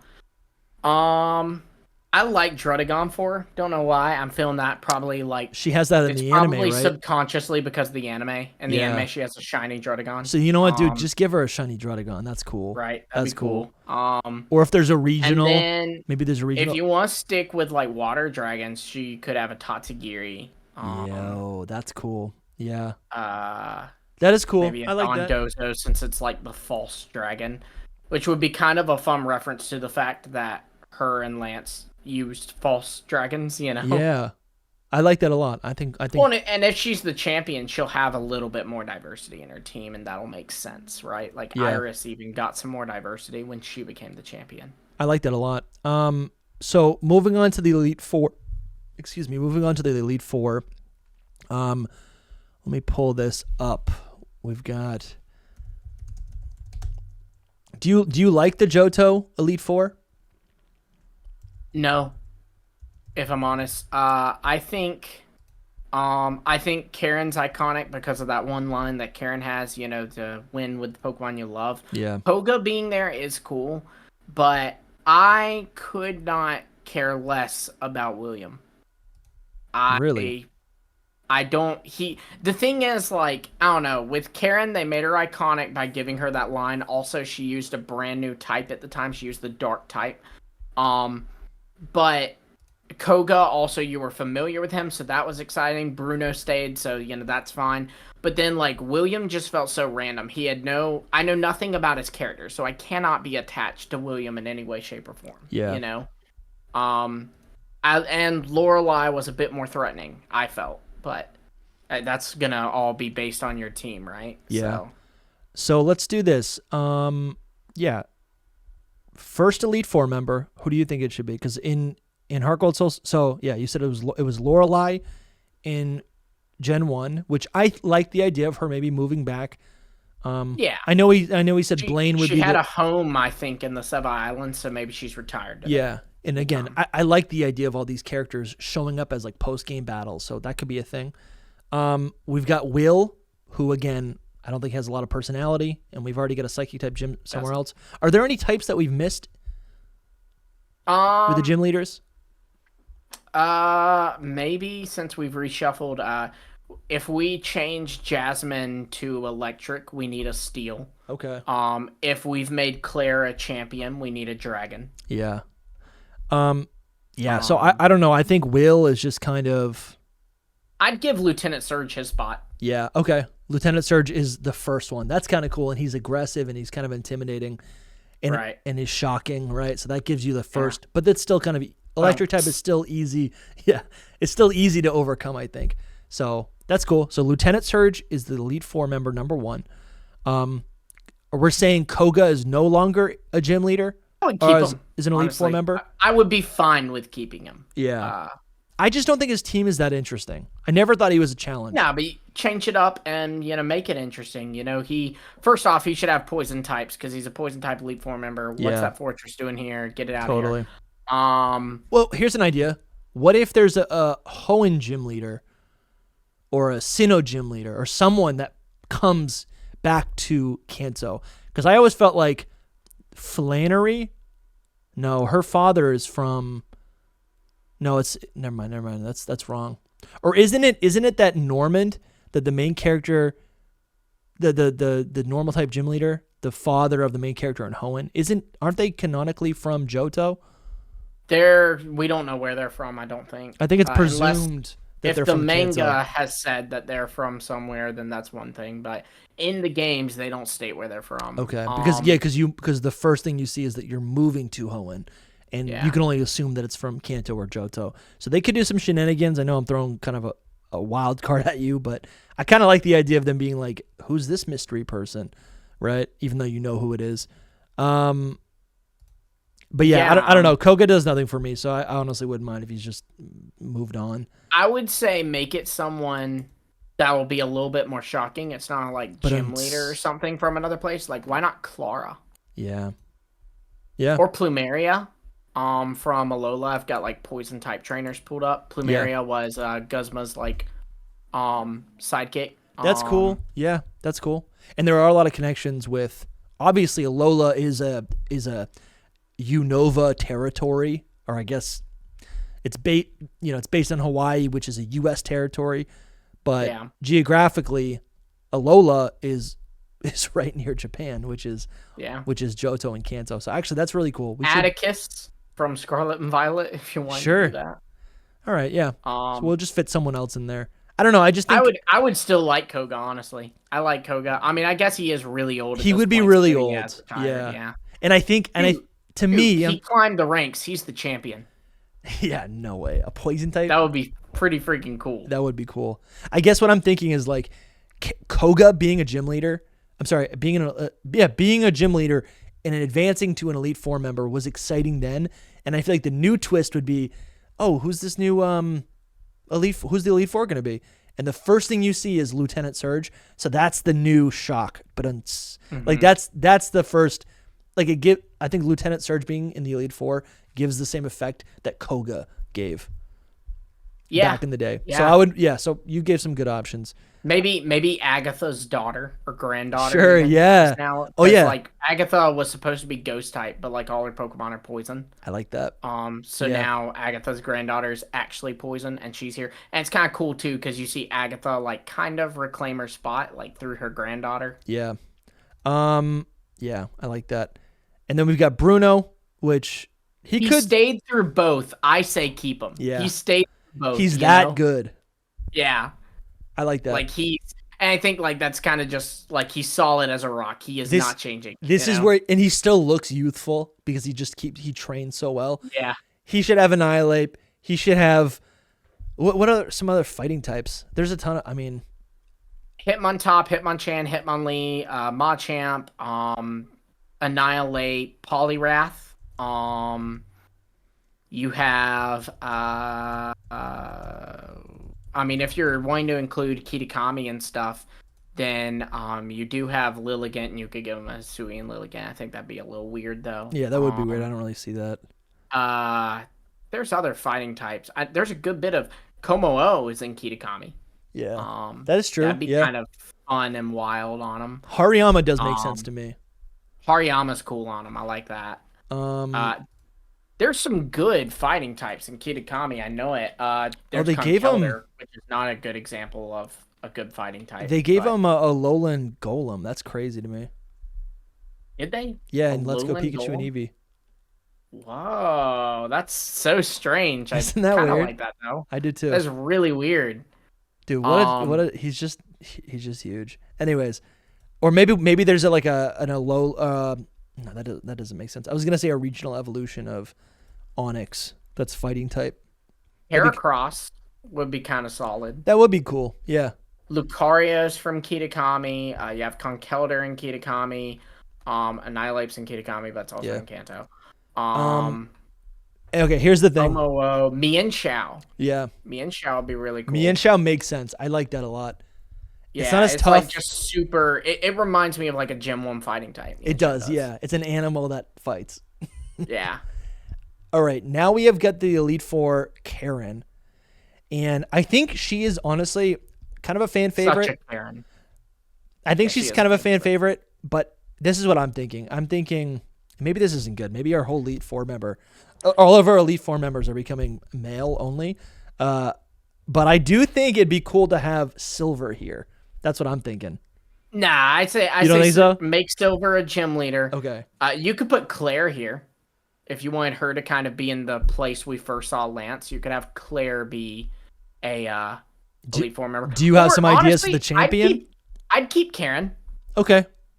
That's cool. Honestly, for the champion, I think it would be a lot of fun to play off the OG twist where we meet the champion. Like maybe Claire is the champion. Oh, that's kind of cool. But then when we get there, we see that Claire's an Elite Four member, and so you're like, oh, someone knocked her down a rank, and then it's whoever your rival is the champion. So that way, it's like the Kanto, the classic Kanto twist where Blue is your rival, but they kind of flip it and make it where like, no, we established from the beginning that this is the champion. Yeah. But then you find out, oh no, but he took down the champion. Now he is it. So it hits harder than it did back in the day. That's cool. Okay, I like that a lot. And Karen, I think also needs an improved team. Are the Karens? Or they have Red reclaim the championship title. Dude, I was thinking about that, but I'm like, I don't think that would be insane. That would be cool. I would like that because he's established as a champion. And he's been training as a champion. He's been training, but now, to get it back, and now we've seen he is referenced as a champion, but we have never seen him as a champion. So I would love to see. Dude, that's blowing my mind. I love that so much. That's so cool. So wait, what is Karen's team? She's got to have Umbreon. Get rid of Vileplume. Yeah. I don't know why that's there. And Gengar. Get rid of Gengar. Gengar's kind of cool, but yeah, I agree. Houndoom, Umbreon. Murkrow needs to evolve. Murkrow needs to evolve. It needs... Oh, this is the team right here. Absol's cool. Absol. That is so cool. Absol's cool. Weavile is also really cool. Dude, if she's going to be a champion, she needs to have Tyranitar. I wouldn't make her a champion. I would just make her a no, but we said, member. But we thought she was a champion, right? Like that's the story that you're like, oh, is this the champion? I was saying for Claire, like make Claire the champion, and then she would be our last Elite Four member. Okay. So like our Elite Four lineup would be Lieutenant Surge, a new Poison Trainer, probably Agatha's like granddaughter or grandson. Sure.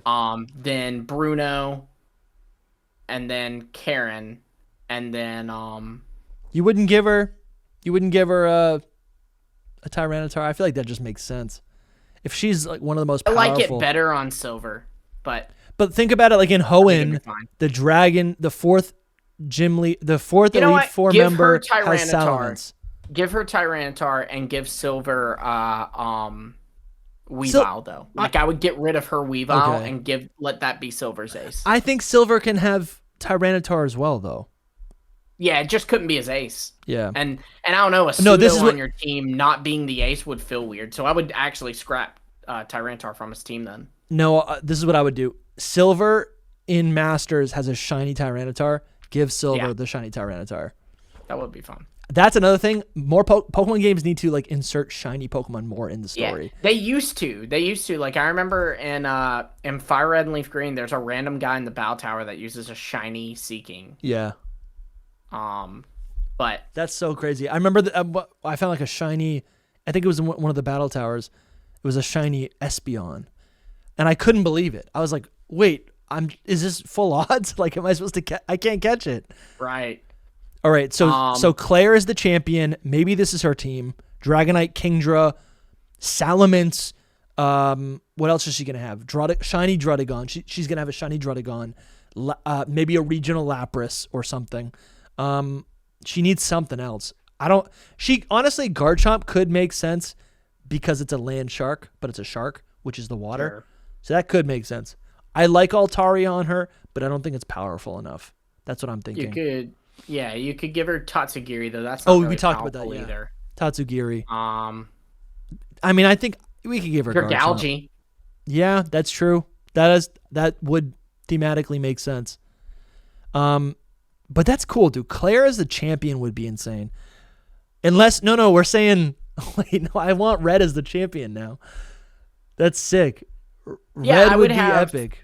I would have Claire, like, she's established as the champion, but then, like, in a twist, she ends up being one of the Elite Four, remember? So maybe then the Elite Four lineup should be, what I would do it as is Lieutenant Surge, Bruno, Karen, and Claire, and then Red as the champion. Bro, I love that. And then let's do this real quick. Pokemon Trainer Red, right? Is he still at the top of Mount Silver? No, he's the champion. Okay, we just said that. Okay. Because so then who is up on the top of Mount Silver? Silver? Lance. No, but Lance is in Dragon's Den as an elder. You could fight him there. Is it Gary? Is it Blue? Maybe this would be boring. I would not like this, but maybe they then have the last Kanto protagonist chase at the top of Mount Silver. I don't think that would hit near as hard, but it's green. Oh, yes. Yes. Right? Yes, that's perfect. Pokemon Trainer. What's her team? Green. She's so epic. I love this art, dude. Yeah, this is so epic. With the wind blowing in her face. Yeah, she's looking at Mewtwo. Disappointed in myself that I didn't think of that. Like, I feel like a sexist now. No, I don't think that. Clefable, her Pokemon Trainer Green's team. You in Let's Go Pikachu and Eevee, you fight her in Cerulean Cave. And her team is Clefable, Gengar, Victory Bell, Ninetales. I like this team. What is it? I like this team. I wouldn't even change this team. Kangaskhan and Blastoise. Mega Blastoise. That's true. Mega Blastoise. I don't think this team is epic enough. I don't think it's epic enough to be a final But team. in a way, is Red's. I mean, he's using a Pikachu.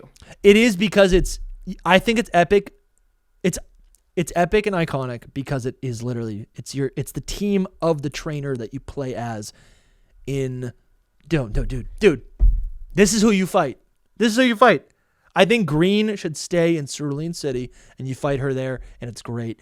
But I think who you fight at the top of Mount Silver is Chris. The playable character of Crystal version. That was scrapped. Yeah. How cool would that be? And just like Green comes back, Chris comes back. I don't know though, but is Ethan a little more iconic? It is, but again, I'm trying to. It could be either of them. I'm trying to think. I'm just trying to be a little thoughtful. Maybe it's like dependent on the version. Yeah. Or dude, that could be cool. Yeah. On like the gender you pick, that's never really had that big of an impact. But that's cool. Like, yeah. If I am a male, you fight the male. I will battle. No, even like flip it. If I'm a male, I fight Chris, and if I'm a female, I fight Ethan. That's cool. I'm trying to think of what her team would be, but I feel like her team would be a combination of like the events of Gold and Silver. So she could have Suicune. I'm sorry, I guess the events of Crystal. So Chris would have Suicune and one of the starters. So maybe I would give her all three like Red. Yeah, you're right. She'd have Typhlosion, Meganium, Feraligatr, Suicune, Togekiss for the event, and then what's another event? Not Shuckle, not Sudowoodo. Firo. Yeah, the Vero. The Tentacruel from when you release when all you- your Pokemon. Yeah, when yeah. when you game over yourself, you get a Tentacruel. That's it. That's Um, funny. What? Maybe Espeon or Umbreon, but Red has Yeah. that. Maybe give Well, her. I mean, he wouldn't be using that. He'll be using his team. That's Pikachu, Snorlax, Lapras, and the Kanto starters. Would she So, have? Not Snorlax. A Azumarill. Oh I no, she feel would have a like. Dragonite from the Dragon's Den. Maybe I would give her a Azumarill as kind of a nod to how Lyra had a Meryl. Yeah, that's true. Yeah, or maybe just with huge power. That would actually be pretty good. Yeah. And then so that's her team, and then Ethan's team is like similar, but it's a variant. So Ethan's team is the 3 starters. Raikou Yeah, Raikou. instead of Suicune. I was gonna say, oh no, dude, Chris should have either Lugia or Ho-Oh. Nah, it's too much. Yeah, it's that's too true, that's much. That's true. And especially because she's Chris Crystal. Yeah. You know, it should be Suicune. Okay, that's true. Yeah, so Ethan can have Raikou. Probably they'd probably give him Entei. I would give him Raikou just because anime reference. True, Legend of Thunder was where he was in. I like that, and it doesn't overlap with the starter types. Yeah. So that's good. Raikou. Maybe also, does he have a Azumarill? Does Ethan have a Azumarill when you play as a female character in Heart Gold Soul Silver? I believe so. Okay, so then they're gonna have a Azumarill. You could do what you said earlier. Do the do Espeon Umbreon. He is Espeon, she is Yeah, they Umbreon, flip. or vice versa. Yeah, I didn't love that because it overlaps with red. You don't like us changing Jasmine's type, so give one of them the Steelix and the other one Scizor, the 2 Metal Code evolutions. Yeah, that's cool. That's super cool. I like that. That's really cool. Dude, what an epic game this would be. I think just to wrap it up, I mean, I don't really. It'll never happen. What, to wrap it up? Oh, the game? Yeah. Dude, No, the game, it'll never happen. I think there's 2 things we just need to address, right? We've been talking for a while, but I do think that the elephant in the room, the Caparaja in the room is, what the heck is Team Rocket doing at this time? 30 years later? Giovanni's back. What is it? They're just back? Giovanni's back. Like, Giovanni's Giovanni is back. Because, Heart Gold and Soul Silver was about them trying to get him back. And this game, Giovanni is back himself. Okay. He came back by himself. It's like Palpatine. You know what? I'm going to screw up. Oh, you know what? They kind of left us on a cliffhanger, acted like Rainbow Rocket. Yeah, that's what I was going to gonna bring come up. back. Do Rainbow Rocket because it's a love letter to, what came before it. Maybe now he's added Chairman Rose, and he's added who the heck was the villain from Paldea? I guess Sada and Turret. They don't feel very villainous, so They I don't know. But I think that's cool because then it also adds like it raises the stakes. Team Rocket never had high stakes. It was always like a really or maybe it's the opposite. Maybe Team Rocket had the opposite effect because it was so local, because the effects of what they were trying to do were so local, it felt more impactful. But I think what's really cool is that Rainbow Rocket elevates the local thieves to a level of interdimensional travel and chaos, right? Mm-hmm. And shenanigans. It levels them up to a point where they're like a global threat. And I think Team Rainbow Rocket could also insinuate that the grunts could also have a wider variety of Pokemon to use. And then also maybe you see like random Team Magmas, random Team Aquas, Team this or whatever. Yeah. And then rather than fighting just grunts or I guess admins, like, which felt good, you literally have these multiple like checkpoints on your way to Giovanni. You take down, the different member. You take down Maxi. You take down Cyrus. You take down Getsis, right? And there's He's added Volo, and Volo has an Arceus. And I think that also really ties together or complements the whole point of this game happening on the 30th year anniversary of the Pokemon franchise, right? If they release this game and it is a love letter to Kanto, it is a love letter to Johto, it's got that inclusion, but it is also paying homage to all of the other generations that came before it. So I think this game will have Team Rainbow Rocket as a threat. And then finally, I think that what that also does is allows us to encounter a bunch of legendary Pokemon Throughout this expansive region, ones that Pokemon that occur in Heart Gold Soul Silver, like the legendary birds, the legendary beasts, Ho-Oh, Lugia, you got Mewtwo, but also Pokemon like Kyogre and Groudon, Rayquaza, Dialga, Palkia. These Pokemon show up in Heart Gold Soul Silver, but they could have a more fleshed out story in this game with the inclusion of Rainbow Rocket, right? We've got Latios and Latias. And then I think, I don't know, there's just you could include the Reggies, right? You could include so many Pokemon, right? In Fire Red, Leaf Green, you encounter Deoxys. That's kind of cool. Oh, dude, and I wanna know what happened to like Mew. Mew should be in this game. Yeah. Right? No, it should totally be front and center. Maybe that's what Giovanni's after. Is he doesn't want Mewtwo. He wants the real thing. You know? He wants, dude, that's it. He wants the core DNA, the beginning of life, right? He's after, he's assembled all these people trying to find, and that's honestly so epic. That would be so epic. Well, yeah, maybe that's a thing is like then the legendaries are found throughout the region because as you beat these members, they release them. You know what I mean? So like when you defeat Rainbow Rocket, Giovanni's releasing the Mewtwo, Maxie's gonna release the Groudon. And dude, that's a great idea, and I think it also complements. I feel like it enhances a lot of the issues we have with Scarlet and Violet. What it does is basically as you progress through the game, more things get unlocked, which gives you purpose to unlock things. Maybe that's not fair to Scarlet and Violet because they did do a lot of that. But I like what you're saying. I like this a lot. Is there anything else we're missing here? I think there's, we'll probably do a whole nother episode of what we'd like to see introduced in Gen 10, whether it be new Pokeballs or, new regional forms. But is there anything else here do you think maybe we haven't covered? I don't think so. I mean, I think that hits all of it. I don't know. There's so many possibilities. A return. I hope that if people take anything away from this video, it's that while we groan when we hear Kanto really does have the potential to be one of the best Pokemon games of all time, as long as Game Freak actually goes, hey, let's revitalize Kanto, not just revisit it. 100%. I couldn't have said it better than myself. Thank you, Zach, for being here today. Thank you for watching. If you guys want to support us, if you like this, we've got more videos, deep dives into Pokemon lore. Pokemon discussions is what we're all about, Pokemon analysis. If you're new, subscribe. And if you want to help support us, you can share this video with a friend or support us on Patreon or become a YouTube channel member to unlock additional content. This was so much fun. And I hope, maybe we do one for Hoenn. That'd be kind of fun. Yeah. Let's revisit each region. Absolutely. This would be a lot of fun. Thank you guys so much for watching, and we'll see you next week. Bye. See ya.